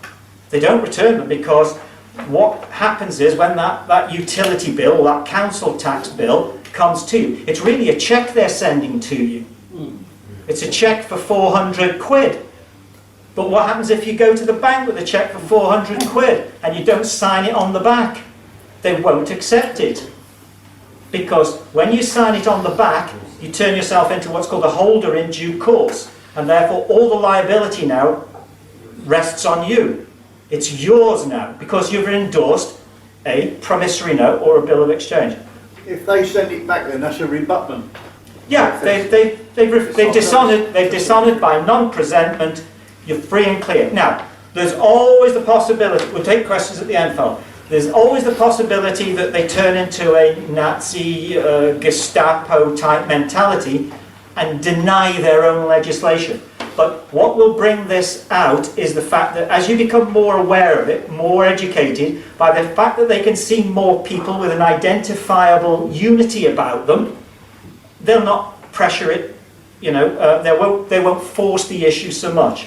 And as it's got to change, and as people maybe want it to change, none of us know where this is going.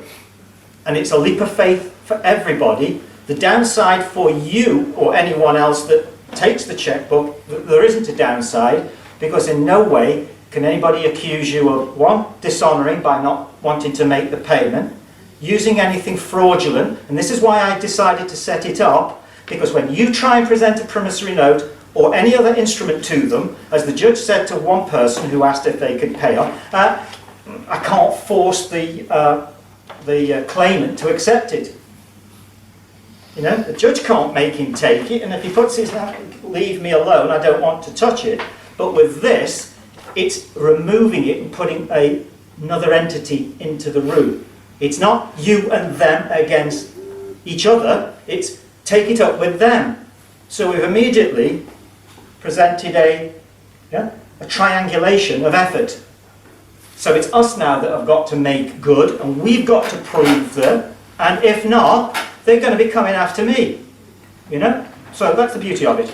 And I actually believe it's my mission and purpose to accompany this, and let's just put that on the record and we'll see where we go with it. So this, just to conclude then, before we do the questions, and I hope I'm not going on too long, but you're the very first people, by the way, that I've made this presentation to, so it's that new, it's not been said out loud before. And a lot of what I'm hearing myself saying is first time to me, because unless people are asking questions and you're in a live environment, your mind gets very lazy and you just think, oh yeah, that's okay. So just to conclude then, it says, as account payee the holder, Article 15 of the Convention states, a person is a holder if he is the payee in possession of the instrument. Okay, and then it goes, a person is not prevented from being the holder by the fact that the instrument was obtained by him or any previous holder under circumstances including incapacity, fraud, duress, or mistake of any kind that would give rise to a claim or a defence against liability on the instrument. So what that means is that the payee receiving it, is clear to still use the instrument, even if you have presented it in a fraudulent, deceitful, or dishonourable manner. Yeah, because what they can do when there's a signature on these instruments is, once they get into the banking system, if you spend any time reading this Bills of Exchange Act, and one of the leading proponents said, he's the guy, the leading barrister who put the the Consumer Credit Act. Is it 1974? I know there's an update, but he did all the legislation for the Consumer Credit Act 1974. And what he said in 2000 is that there is not a handful of people in the country, not only in the legal profession, but in the judiciary, that completely understands the Bills of Exchange Act. So you're on very, very good ground. You know what a payee is, you know what a drawer is, you know what a drawee is. So some of these terms, holder in due course, endorser, you just get a little library of terms together and you'll know more than the magistrate and the judge. But hopefully we're not going to end up in that situation, because that's not what this is set up for. It's to stop you ending up in those situations. So that's it. It's got the WeRe Bank address on it, it's got the hotline on it, and that, I think for the moment, until we just do these questions, which I'm going to go through a list of about probably 20, 30 questions that have been presented. I'll answer them all very quickly as best I can, and then I can probably even take them away and put them in the frequently asked questions part, which is developing all the time.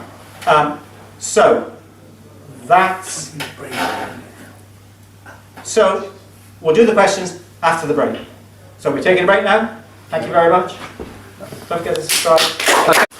Okay, we're resuming. What I've just it's been suggested to me that I'll just cover this one point for people who will be watching this in the coming days or weeks ahead, and that's just on the topic of overwhelm. As I say, I've been trying to engineer this this banking alternative for quite some time now, and I've tried repeatedly in different ways. And 2015, for whatever reason, let's say it's an act of grace, seems to have exploded it all of a sudden onto the scene. Whether that's because of the inevitable people have just had enough and really want to react or not, I don't know. But this is just a precursor. If, for example, we say to you that a checkbook should be delivered within a particular period of time, at the moment that is good. So if we say within a week or 10 days, that's good. However, if we get overloaded, as a preemptive, I'd just like to say we'll have to probably stretch that to about, it could be 3 weeks or as much as a month. So for all those people there who are watching this now thinking, oh yes, I've been waiting 2 weeks and it's still not arrived, please be assured that is only because of the amount of time that it takes for the books to be reprinted and delivered to us and then put into a pack and posted on. There's only one of me or one or two people at the moment, and we're possibly going to get overwhelmed. So let's not get hoist on our own petard, as they say. That means blown up by your own bomb. Okay, thanks. Right, so now what I'm going to do is run through quickly a 25 question sheet that's been provided to me by the good people at Get Out of Debt. I'm going to cover them briefly, not too long, because otherwise we'll be here forever. Then we're going to take some questions from the floor if they haven't been answered here. One thing I want to address, because I didn't touch on this, is the bank assets when I covered the hypothecation of the 500 billion, the promissory notes, and also the ability to do what the big banks do and create our own loan procedures. And this is something that the politicians should be talking about, but is totally taboo, and that's the fact that we are all told that there is only one way to raise revenue in the country, and that is to add to the 350 taxes and the over 1,000 stealth taxes that drag us down into the ground every day of our living lives, from the revenue raised through speeding tickets, parking fines from the local councils, from the VAT, the self-assessment, etc. Now, all of this money brings in a total of around about £640 billion per annum. And that's all those taxes that are breaking your back. The GDP, that's the total, the gross domestic product of the United Kingdom, is about 3 trillion. That's all the goods and services that are produced by the people through the whole of the country for 1 year. Now, what we find is that many people have spoken about this in the past, and it's something called a transaction tax. A commercial transaction tax is a tax of meagre percentage that is applied to all commercial transactions, no matter what, and the amount of, let's say, in fact what I'll do is I'll just go through a few organisations that you've heard of. There is the London International Financial Futures Exchange, which is also linked to the New York Stock Exchange. So that's Life, that's not the London Stock Exchange. So there's Life, which is, and with the New York Exchange. There is LCH Group, which is London Clearing. There is the CHAPS system, which you've all heard of. There's the BACS, yeah, Banking Clearing, and BAR-X, which is Barclays Clearing System. Of those 5 alone, in 2013, the total transactions were £1,845 trillion. And a 1% tax on that would have brought in 1.845 trillion. So, if you take the 640 billion, the total amount of revenue raised by the Chancellor, clever boy George Osborne, cokehead, and realise the fact that with a 1% tax applied to his buddies in the banking and financial services sector, it would have brought in 3 times as much. You could eradicate, therefore, PAYE, VAT at 20%, council tax, road fund licence, BBC,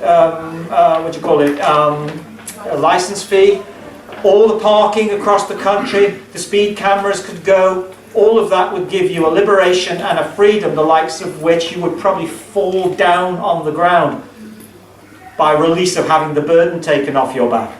And that 1% is easily imposable, and it doesn't include London Metal Exchange, London Bullion Exchange, and various other exchanges.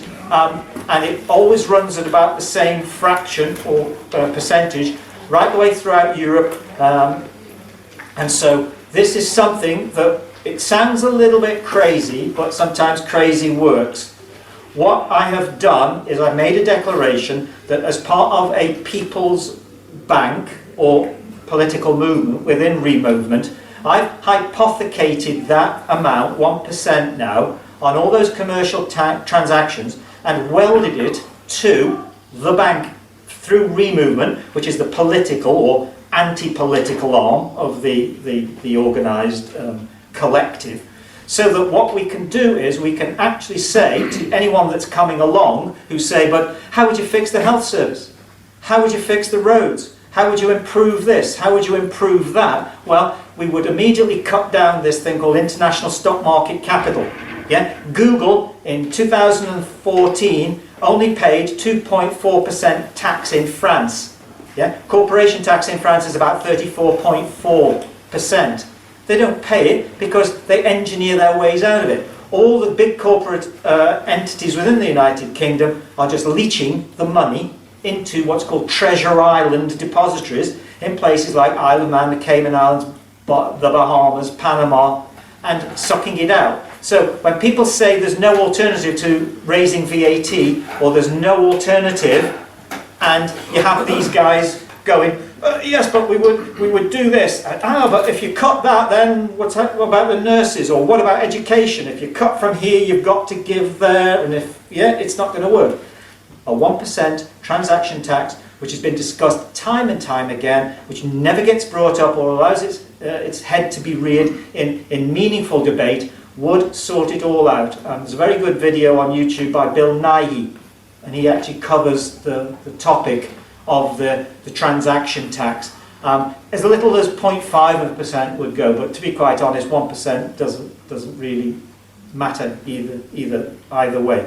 So this is what part of the idea is, that we start to basically credit it on the fact that we can use it as a spending pattern for informed people who are part of an organisation that want an alternative lifestyle and want to sort of march parallel to their system.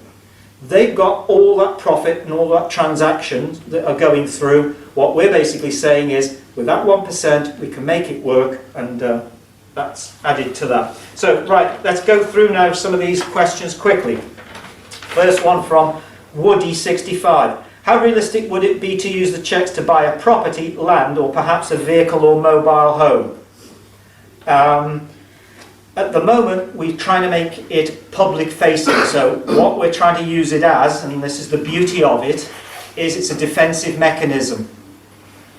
We're not trying to get you to go and convince your friendly neighbour or your baker to take a cheque because he's delivered bread or post or whatever and you owe him for it.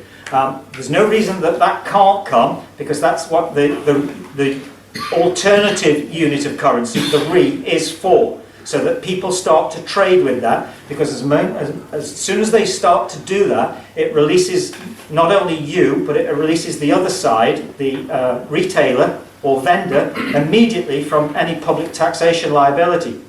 Because there's no VAT, there's no income tax, there's no other taxes liable on a unit of currency other than legal tender or sterling. So for now, I wouldn't recommend it for the moment, but it's definitely the way to go. We are looking to get a credit card or an electronic based card put together, and also an idea for a money carrier, so you can actually enter onto the, anyway, I won't say too much about it because someone will copy it. It's something, if you go on PayPal now, you can have your money designated in euro. Somebody sends you Canadian dollars or sterling or American dollars, you've got multi-account function. There's no reason why you can't download that onto an app or onto something else, and also have a unit called WeRe on there as well. There's also this, what's called proximity software now, or Wi-Fi, so you can actually just scan across someone else's unit and you can hit a button and transfer 20 credits off yours onto 20 of theirs. So that's being looked at. So this isn't, there's a lot more where we're going, is what I'm trying to say. This is just the start. Johnny Fourlegs, to pay public liabilities, would this include any commercial payment and only exclude private payments? For example, I would like to pay my rent to a private landlord, which is managed by an estate management company and is also paid for heating oil. Would this come under the public liability? It's a bit like I've just said for the first one. For now, yes, they can accept it, but in a way they have to agree to accept it, and that's the sort of part of the sales perspective of bringing people on board that are willing to accept the unit. We don't have to ask the public liability because they'll be billing you in sterling. You need to then make them go away in sterling. What we then are going to do is, and we've already started it, to build up this alternative exchange in a unit called WeRe. And for anybody who is now listening to this, just type in www.WeRe, that's WIR.ch, and that's WeRe Bank in Switzerland, which was started in 1929 on a principle originally under the ideology of free money, and they only use what's called a monetary unit of account. They don't have what's called scrip, they don't have Swiss francs. They only trade between what's called the WeRe economic circle of trust, and you can see in Switzerland on the hotels, the restaurants, the white goods shops, you can see a logo which says WeRe accepted, and so you can pay in certain percentages up to a limit of 100%. So it's got a model of it working. Just to let you know, this isn't like, oh, a unit of currency can't work, you're going to have pounds in your pocket. No, between, I think, 70, 18 and 20% of all the small, medium enterprises in Switzerland depend and bank with WeRe Bank. And they reckon it's one of the fundamental reasons that the stability of the Swiss franc has been, or the Swiss economy has been as it has been. Because there's an alternative there and people use it. And so you can't get those units in your hand. All it is a banking unit of idea. Okay, so that's one. Next one, C. Redsky or CC Redsky. Could someone ask Peter if he still exercises his right to travel, and if so, is it only in his mobile home? The mobile home now is in France. It's parked up in the south of France, and it's still got the Peter of England plates on, but I don't drive it around too much now, and if I do drive it in France, I have to put a normal set of plates on it, because there's no messing around with the gendarmerie over there, especially if you're a foreigner. So it's a slightly different thing, and so the short answer is I'm not driving it round at the moment, but it's still there. Basil's Bounty. Will this account appear on my credit file in the same way as my current Main Street bank account? No. Basil Bounty, if the promissory note credits my account with 150,000, then it will improve my credit rate, but will also set off the currently defaulted account bloodsuckers, or will it, who I could send a cheque to, of course. No, because we are not subject to any agency regulation, not subject to any government organisation, not subject to anything that you would describe as statutory law or governing by the government of Westminster, full stop. That includes also HMRC, local councils. We are totally outside of that, and setting up what I would say is to defend the truth. So we're not attacking, we're just defending. We know we've got the truth, we know we've been exploited, therefore, as they won't change it for us, we change it for ourselves. So it's a defensive ploy initially, until we take over the citadel, as we will. And for all my spiritual hierarchical friends, you know, who are listening there, somebody's got to get on the coal face, and that's us, and we've got to get the coal up. You know, they can't do it wherever they are. So if we're making the effort and we don't get the sustenance and the energy and the protection and help we need, well, nobody can come along and point fingers at the end and say, well, you just didn't try. So this is it. This is trying time. There you go, that's on a bit. Basil Bounty. What would the procedure be if anyone refused to accept a cheque? That's well covered in this thing that will come with your cheques, and it's called an allonge. It's under the Bills of Exchange Act, and it's sections 42 and 43, which are refusal of presentment and then notice of dishonour. And a small point on the notice of dishonour, within 3 days of them sending it back, you need to protest it, what's called a notarial protest. And if you can't get a notary or don't want to pay a notary, and I probably wouldn't even bother with them, under the Bills of Exchange Act and the UN Convention, it says that if one isn't available, 2 people from your neighbourhood or houses nearby can act as witnesses for you to protest it. And this is what happens. It closes the door and seals it from being a ball that can be kicked back and forward. If they send it back to you and refuse, you make notice of protest, and there you go. So I hope that answers that question. Tiger Cat, am I correct in thinking that operating through the WeRe bank, we would all be coming away our own employers, with the bank paying itself our wage? Is this not up to wide-scale abuse? No, it isn't, because all that bank is doing is actually facilitating a creation of wealth for you. It's no different than you going to a Deco or Blue Arrow, and they charge the employer 13 quid and pay you 6.50 for 1 hour's labour. What we're basically saying is that you have a right to work. You have a right to work as many hours as you wish to work in a week or not. And what we'll do, if you notify us of the work, there's a circle or a system of honour. And sure, if people want to abuse the system, then, you know, transitions are always difficult, but it doesn't affect the bank. We have infinite supply, and we can credit whatever that work that you do is to your account. But that will be credited in WeRe, not in sterling. And that's the important part. So we'll carry on there. And also what we've done is we've set out, if you see the frequently asked question, some people say, well, I've got 150,000 or 148,000 WeRe units to pay down on a 10-year maturity promissory note. That works out at whatever the hours were that I think I can spend. Well, I might not be able to do it, and what if I don't manage to pay it down? What we've said there is that we are now putting a new initiative in, or it's a new idea, that your normal 9 till 5 weekly working employment can be lodged as billable hours for paying down the promissory note.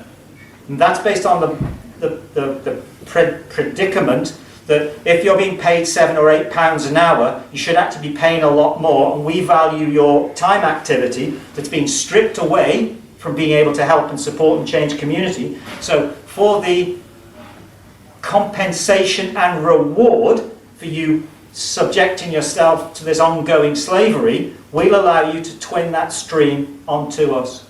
So if you're working 40 hours a week, at whatever hourly rate you're working at, you can take that straight across. So that's just thinking outside the box a bit. Okay, next one. Who decides which of the 3 units of exchange rates apply to which job? Because if people look at the little leaflet or the master document, we refer to 3 separate categories of payment. Category A, Category B, Category C. Initially I wanted to go for just one category, but other people were saying, well, why should someone who is a dentist get the same as me just cleaning something at the side of the road? But equally, in a utopian environment, we should all get paid the same. I think it might be just dropped down to 2, or it might just go to 1. I've got to admit that's something that we'll all decide. So it is changeable, but as a unit of workable energy, the minimum unit on the sea level is 8, which is equivalent to about £16 an hour minimum at the moment. So approximately. So that's the answer to that. And who decides? We'll decide as that gets tweaked, because I've been a bit lazy there, because as an ideological or philosophical perspective, I don't really know. I could see it being much better to have one. It simplifies everything, but there might be a time when, so I don't know on that one. Okay, Tiger Cat again. Why do the names and details of all members have to be made open to everybody? Isn't there a loss of privacy here? Yes, there is. But we can either, what we're trying to do here is build a network. And if people are going to inhabit this fear agenda of not wanting their names broadcast, well, maybe we could have that as an option on the join form. But what we're trying to do here is, like in ancient Rome, make sure everybody can see each other and see the numbers growing and take strength and ability to change whatever they want when they actually see people. Also, if you have a job of work to be done, you need to be put in touch with somebody who wants to do it. So the idea was, when the website goes to its next phase, what we'll do is almost like a barter exchange. You'll have wanted and you'll also have available.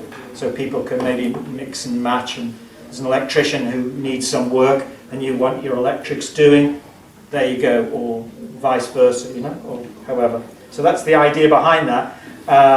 Next, Tiger Cat. Why do the names and details? Okay, sorry, Tiger Cat. How many businesses currently accept WeRe? The units, we've did a trial run in France in 2011. We had 4 small retail outlets that came on board. I've actually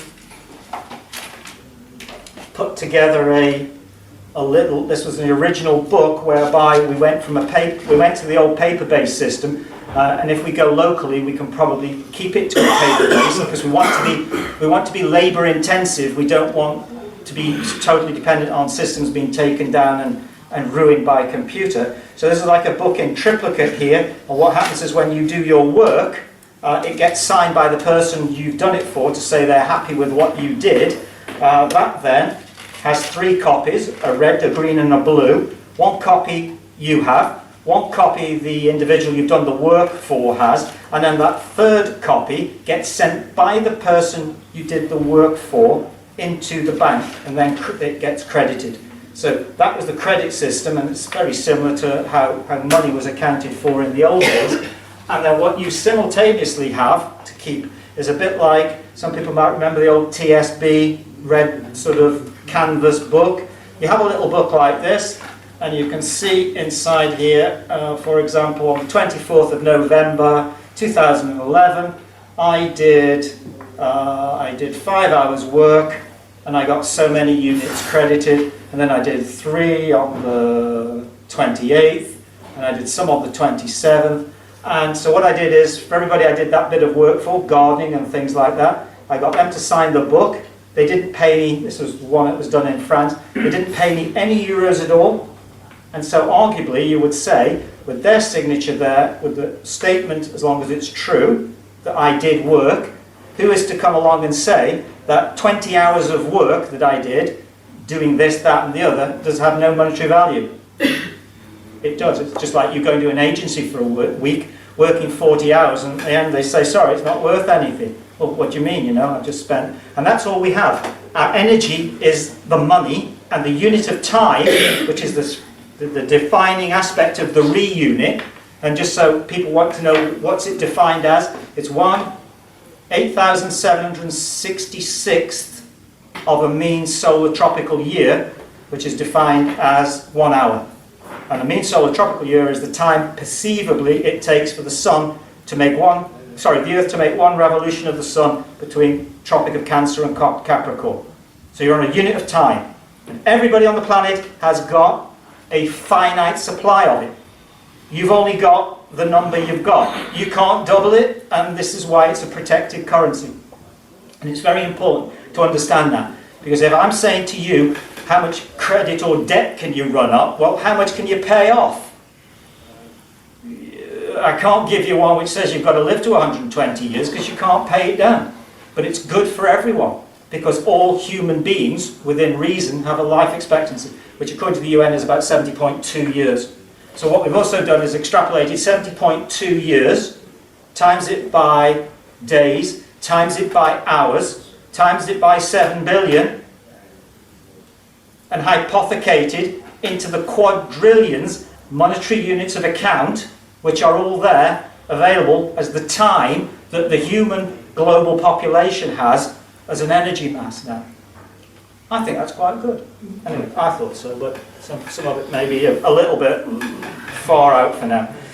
Okay, so is it a requirement that new members have to be endorsed by 2 existing members? No, that was just introduced initially because what we were always aware of, that once it started to go in a regional area, that we didn't want people coming in who were probably less scrupulous than many and abusing the system. But now we can see that they can't abuse the system because we just make good no matter what. So if people want to start copying it, and everybody wants to start copying checks on their Xerox down the road, great.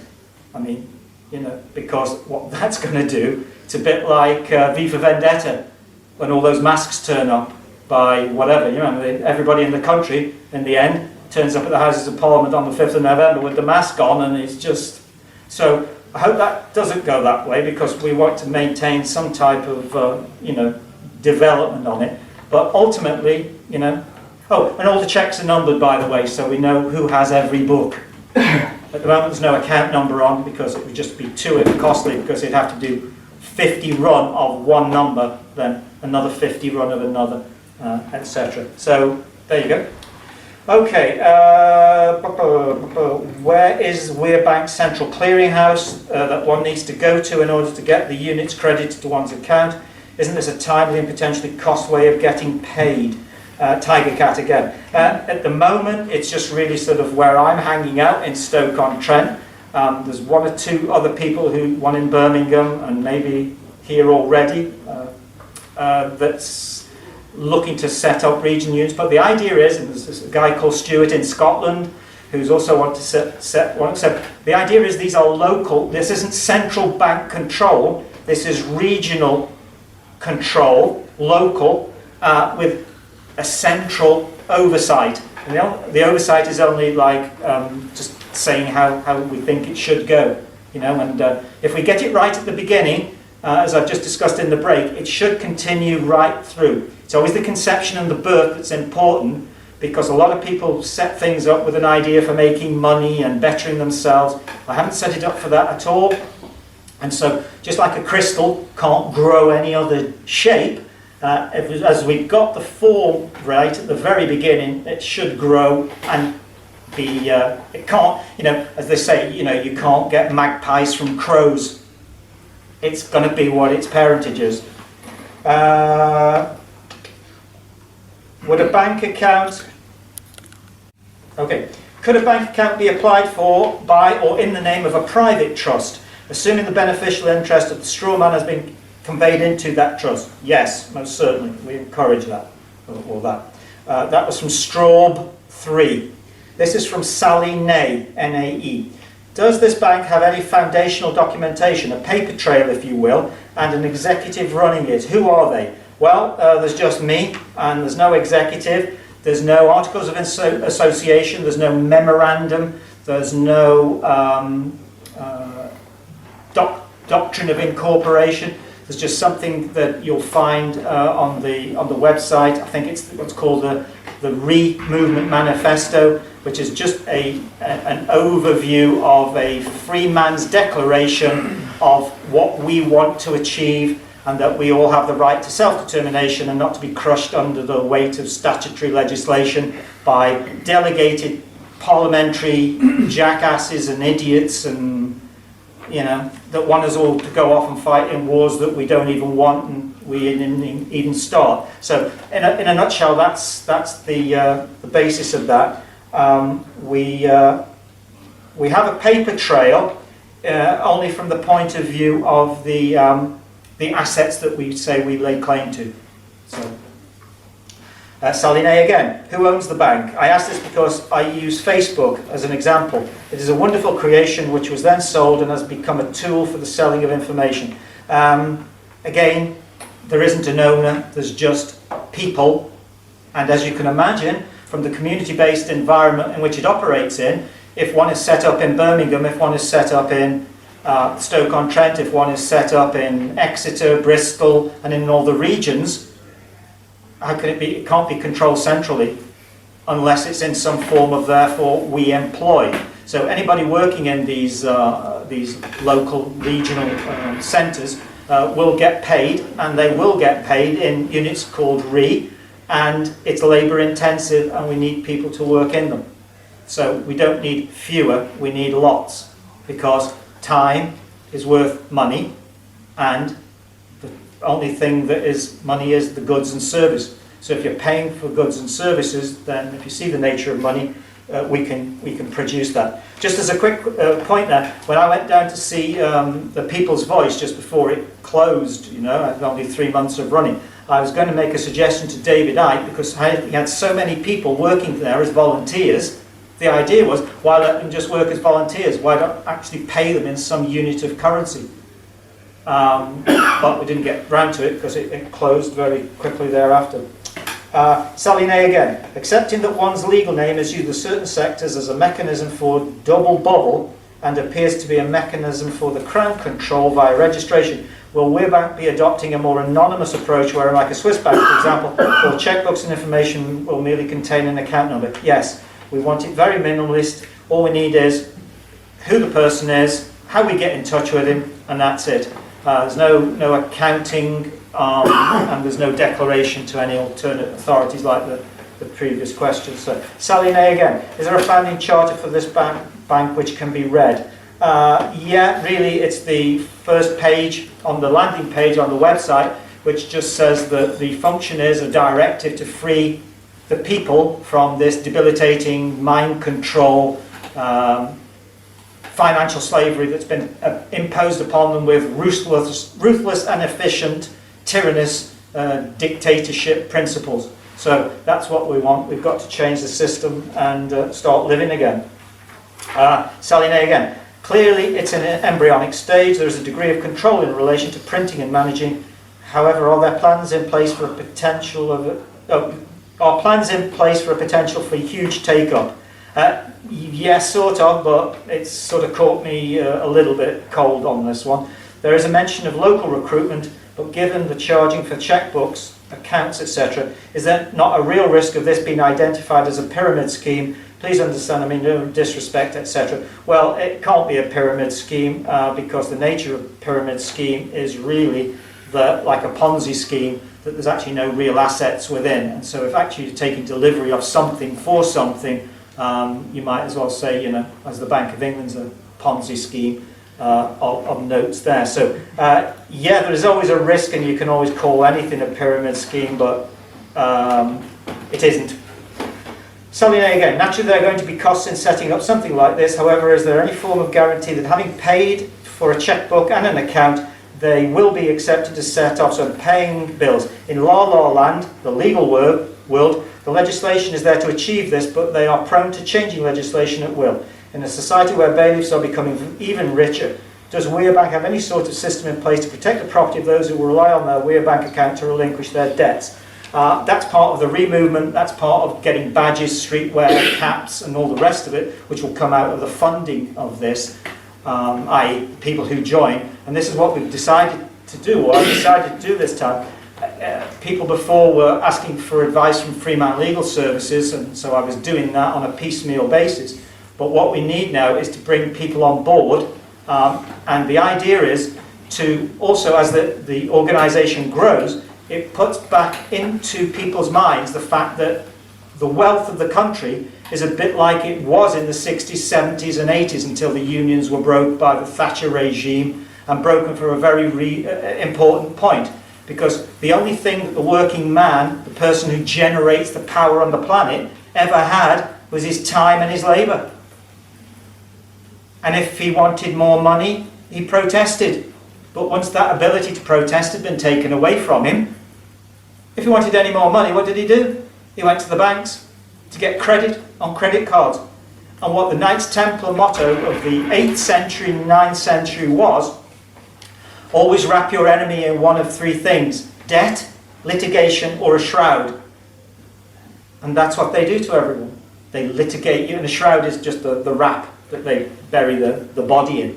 So it was efficient, and that's what they live under, and that's what they do to us all now. Now everybody's in debt, and therefore you can't get off the rat wheel, because the moment you do, you have the high court enforcement officers, the sheriffs, the bailiffs and all that nonsense after you. So the only way this is going to change is when people are going to help you for maybe a mortgage company that decides to keep running the red light, that when people come and help you protect the property, then they turn up with an identifiable form of organisational identity, which could be WeRe or WeRe movement or the logo, so that they can actually see that they're all together, not people just all turning up in, you know, different forms of clothing. So we need to do that, and so it doesn't matter where you are or which logo it ends up going under, but when you turn up for business, they've got to be able to see something. It's a bit like in the old days, the Roman soldiers beating their shields with their swords and things. It's got to be an identifiable, meaningful energy delivery system to the opposition. Okay, assassin. Will the bank accept commercial liens by either registering them now, the system has closed ranks, and stopped registering them, or would they buy them at a reduced rate and enforce them against the defendants? Liens we haven't really any probably need for at the moment, because we always find, I found it's very difficult to get them to actually stick, because you need to go into their system. So for now, it's something that we wouldn't concern ourselves. From what else is possible? I have a 115,000 interest-only mortgage. Would I be able to pay off that in full with one cheque immediately? Also, your literature says you have to be introduced by 2 existing members. We've covered that before. The second part, for 2 existing members, no. The first part, yes, totally possible. Because a mortgage of that, and another important point is that over the past, since 2012, the people that have come on prior to this new formation have all pledged promissory notes to WeRe Bank. I think that rests at the moment of around about 12 million, no, 50, between 12 and 15 million that has been pledged already, with 1 or 2 other instruments that somebody decided to put together, which probably, if we go down there, we'd say that push it up towards 20 million. So with that amount, yes, even at the moment, without these other notes coming in, we have enough under what's called conventional negotiable instrument financial practice, of being able to say that we have assets. They can't say they're not assets unless they just want to publicly just absolutely tell you, you know, you're lying, you're not a human being, you don't have 2 eyes or a nose, which is always a possibility, but that can only go on for so long. What else is possible again? Could I do my daily shopping, food, clothes, petrol, household, etc., and pay it all off with one of the checks? Probably not possible, though. We can maybe try and make it possible, because that's one of the things I'd like to try and do, is to show people how we can go and pay for things like fuel, pay in the supermarkets with these, and they will come on another video as part of something called Creative Descent in the weeks ahead. Lollipop 1969. As a relatively newbie, still learning, are newbies welcome? Yes. And the very final question, when the utility write back stating they don't accept the payment, which they will, are there any plans for how peeps to handle the backlash? Yes, it's something I've covered earlier, and it's this piece of document called an allonge, which cites sections 42, 43, and I think 45 of the Bills of Exchange Act and the United Nations Convention on Bills of Exchange and Promissory Notes, which shows that they have dishonour if they refuse presentment or what's called non-acceptance. And that is the end of those questions. And just on that point, just make sure when they do send it back, you make this within 3 days a notarial protest. And all that means is if you can't afford or find or don't want to find a notary, you just note for the record with 2 witnesses, it's been returned and you are protesting it for non-acceptance. That's it. Thank you. Questions are going to be from the floor now, I suppose. Yeah. Any questions? Can you create a template for that one, for that return, that notary? Yeah, there is one going to be available. I'll put it on the website. Yes. Okay. It needs to be included on here because I've forgotten, but we ran out a bit of space and we're down to 10-point font already. So that will go on, and that's why I actually think there's been a door left open. I only found out about it a few days ago when I was going through this. And, if you don't protest it, it's still like a game of tennis where the ball is still in play. The moment you protest it, it's called out, and then you go for the next thing. With the checks, if we get money, if we exchange our energy for WeRe, we can then do it in sterling to the companies. No, what I'm saying is that the way that it goes now at the moment, and this will be made much more clearer on probably the landing page or the join page, the main principles are re-movement just means what it says. To re something is just to change it. So we want to sort of recalibrate, reaccount, reform, reappraise, redress. So all of these things is what the ideology is, to change everything, because virtually nothing is right and nothing is how it should be. So when you actually join, what we need, like a union membership, so think of the £10 a month as joining Unison or the NUT or the Transport and General Workers Union. You're now part of a union, and the union gives unity and it gives strength and it gives benefits. The next part then is, if you want to have access to the checkbook, what we try to do is to show the system that we're not being irresponsible and not letting you just go out and write this, what is it? What's it based on? This as the judge would say, this check thing of yours. Sure, they've got no money in there. Well, actually they have, yeah, they got quite a bit. And that's by the fact that you have pledged to, the Knights Templar used to do this, they used to pledge all their wealth to the temple or the Knights organisation, and they had nothing. But wherever they went in the world, they had everything.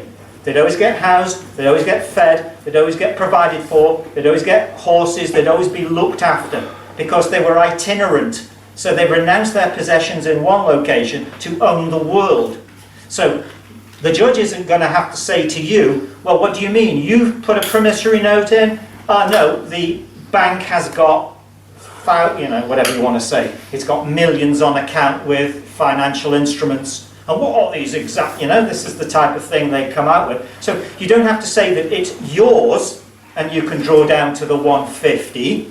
Collectively, you don't know how much is coming and going on any one particular day. People could have only signed 5 checks for the whole month because there was a glitch. So there's only 50 quid gone out, but there's loads of others come in. So you're sharing the actual aggregate wealth of the pool in excess of the note at any one time, if that makes sense.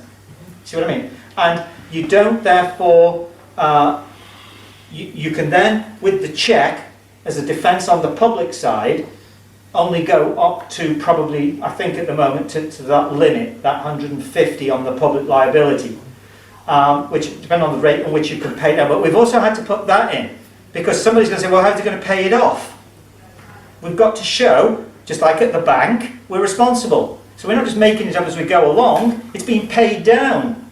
Is there a paper trail? Yes, there's a paper trail. So what part of this, are you disagreeing with? And then as far as the accepted unit of currency is concerned, that over time, as we grow, means that more people will trade and use that and not have to rely on sterling.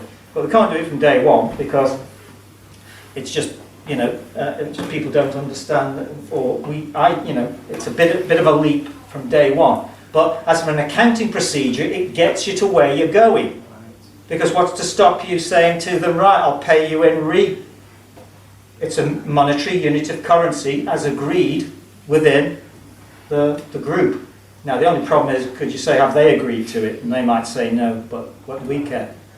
And the other thing is, if anybody wants an electronic transfer, they say no, we're not prepared to accept that for whatever, no problem. We'll send them an electronic transfer by email. And I will say, what's the outstanding on your 300. 300,000 has been debited from your account, electronically transferred to who? Who are you with? Nationwide. Nationwide Building Society. There you go, electronic transfer confirmed. We've debited your account 300,000. We credited their account 300,000. We have an accountancy paper trail. It shows that you took a short-term loan out for between 150 and the 300. The next day the 300 went out. You're 150 in a hole. How we'll sort that out. But short-term loans via bank in Switzerland do loans to the businesses. That's where it generates so much of its, and they charge a flat fee. So anyway, it's very interesting stuff because you think they've been tricky in how they've raped the planet of its money. We can be even trickier. Once the first set of books have gone, do you have any idea of what sort of time it will take to get the next lot printed? Under a week, maybe depending on how busy. Yeah, in under a week. So we shouldn't have a problem. And I've already mentioned to the printers that we're already, because it's a bit sort of, it's taken me by surprise. Today is incredible because I thought maybe I'd come down and there's 10 people or 15 and it's great. So it can work. It really can. I've never felt so confident. And I've had so many disappointments over the years. I have to keep pinching myself because I almost think it's a dream. And that's the problem, I nearly didn't come back this time because my girlfriend said, oh, not again. You keep going over there and you keep coming back with, always smiling, but it'll go eventually. So now is the eventually, and I think it could be quite an auspicious year, and why not, So anyway. How do I go on that as a pensioner, because I can't produce any liquidity with doing any manual work, if you like, to get credits to put in the system? Well, you can do probably some things. You can answer a phone. Oh yeah, I mean I could You work. could just I work. can't find the No, job. no. You could work doing anything. Can you do your own garden? Have you got a garden? Yes. And do you look after it yourself, or do you pay someone to come in and do the cutting of the lawn and landscaping? My lad does all that. He's Your lad does it. yeah. Okay. Well, then you bill. He can. Does he charge you? No, no, no. Right. Well, he does from now on. Time's money. I don't care what you're doing. Are you driving the kids to school in the morning? How long does it take there and back? Are you fixing the cupboards up in your mum or your grandparents' house? Yeah. How much do you charge them for it? Don't be daft. Yeah. Well, you do now. Yeah, It's I mean- time, it's labour, it has a value. The only thing I do is for friends. I mend CV radios and all that. That's sort of it. stuff. Well, you Don't- book your hours. Book Don't- your hours and get into this belief system. You know, it's worth something. Write it down. We're not going to, to be quite practical, we're not going to be asking for it every day. But what we do want to try and be assured of is if we sort of said, okay, could you show over the last year, you haven't got to spend all weekend filling in a book, all in the same coloured ink, going, I did all that on the day after, and Well, the trouble is, I'm honest. because that would exactly. We're not like them. Okay, so you can do it, and there's an analogy as well. I discussed this with a professor of logic and maths at Keele University in 2011. It's the old scenario of this balanced ledger. You've got to have a plus before you can have a minus. And the discussion really centred around me maintaining that a 90-year-old lady who needs her roof redoing can't enter the system because she just doesn't have anything to contribute. Okay, so let's kick her out. There's a guy who's a roofer, 25-year-old tradesman, not working at the moment. He'd love to do a roof, but he's got no one to do it for. It's a very difficult time. Look at the system. Conventionally, you'll say, sorry, you can't have your roof done. I've got no way of getting paid. Don't worry. We step in, no different than the old lady coming to the bank manager at NatWest and saying, will you give me a 10,000 loan for that roof? The roofer turns up, does the work, gets the pay, he doesn't know where it's come from, doesn't care. In our system, we step in as the bank and also the provider. So she provides the necessary secondary part of the equation. You've got to have a glass to put the wine in. I mean, if you've got a glass and no wine, you don't have a glass of wine. So you always got to have the male and the female to come together to provide the system. So we say to her, okay, there's goods and services as well. So there's no problem with the labour, but what about getting the tiles, you might say? Well, we can get around getting the tiles. But the biggest percentage charge in all of these things is usually the labour. So we get him to do it. Who loses? No one. The government with a bit of Yeah, well, yeah, exactly, thank you, we like that. He's happy, he gets his account credited in, let's say 10,000 units, which he can go and trade. Similar on the WeRe Bank in Switzerland, what's called circle of, they call it a circle of trust, a bit like Meet the Fuckers or whatever, you remember that one? So they call it that. He gets that, which he can trade. The old lady gets a new roof on her head, and we're dead happy because we facilitated an exchange, a universal energy transfer between the two. It's faultless. I honestly believe it is. Okay. Any more questions? Who's we then? Because you mentioned your others. Have you got who are these other people? Yeah, there is. Do I say we when I speak? Often. Yeah, my girlfriend tells me off about it all the time. It's my spiritual guides, and it's a collective we, but it includes you as well. So I like to think, and I've always done it, so we think, or we have decided, because I like to include everybody in it. But when I mention it through there, I mean, I used to do a lot of meditation. I've spent time with the Buddhists, and so I've done a lot of this. So I always don't look at it as me being that, and I don't claim authorship. I don't claim an ego-based, oh, what a great idea, it's all mine, it's piecemeal, it's out there. Financial transaction tax is out there, barter system, via bank in Switzerland, 1929, it's been going since. So there's been very, very good minds out there that have tried and failed, and all I'm doing is putting my, it's all the same ingredients for the cake, it's just I'm trying to make the cake, a little bit, let's put the currants in last. It's a different cake. What sort of cake's that?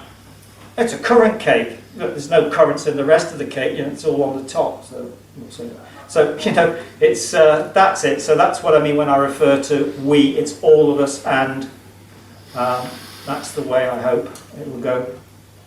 Peter, Sterling's legal tender, I can't understand how they'd allow WeRe Yeah. to subvert their Sterling legal tender. Yeah. Okay. So it's a good question, and that's the challenge. This is the point where the immovable object meets the irresistible force. Yeah. So this is a point of creation. Legal tender is very narrowly defined money. Legal tender is just your banknotes and your coin. So what percentage of the money supply on the planet is legal tender and what's not? Roughly what percentage is legal tender globally? Any idea? 3%. So most money is checkbook or bank ledger money, or what's called monetary unit of account. The point I made earlier is the point that there are these alternatives. There's the Bristol pound, there's this thing called a Chiemgauer in Germany. In France there are alternative currencies, but they're all changeable one for one back to the original currency. With this, it's a non-return valve.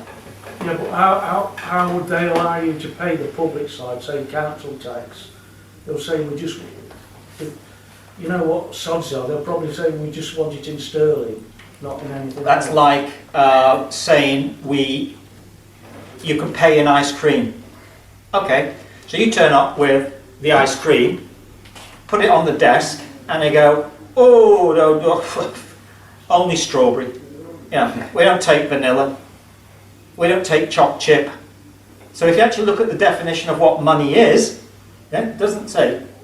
So this is why, otherwise you wouldn't have all these financial instruments and all these other things floating out there. Yeah, but they control all they. Yeah, they do. They won't give the control up unless. Yeah, but okay. But the entire point is, we're not asking them to give up control. What we're saying is, these are your regulations from the public side. These are the things that you prevented us from being able to extinguish. So all we're doing now is trying to honour that. By not fighting it, we're paying it. Yeah? Because this is the thing that people have gone up against in the past and lost. But at the end of the day, the money in your pocket, the pound note, are just promissory notes anyway. And £20 note is what, £20 of what? Yeah, of nothing. What is it? No, £20 of nothing. It's just a belief system. And so until and it's like all, anyway, so I appreciate the point, but we're coming up nearly to one more minute, one more question. No? No more questions? Okay, well, Kev's coming up afterwards, but we'll have a 5-minute break, and if you'd like to thank Peter for his presentation.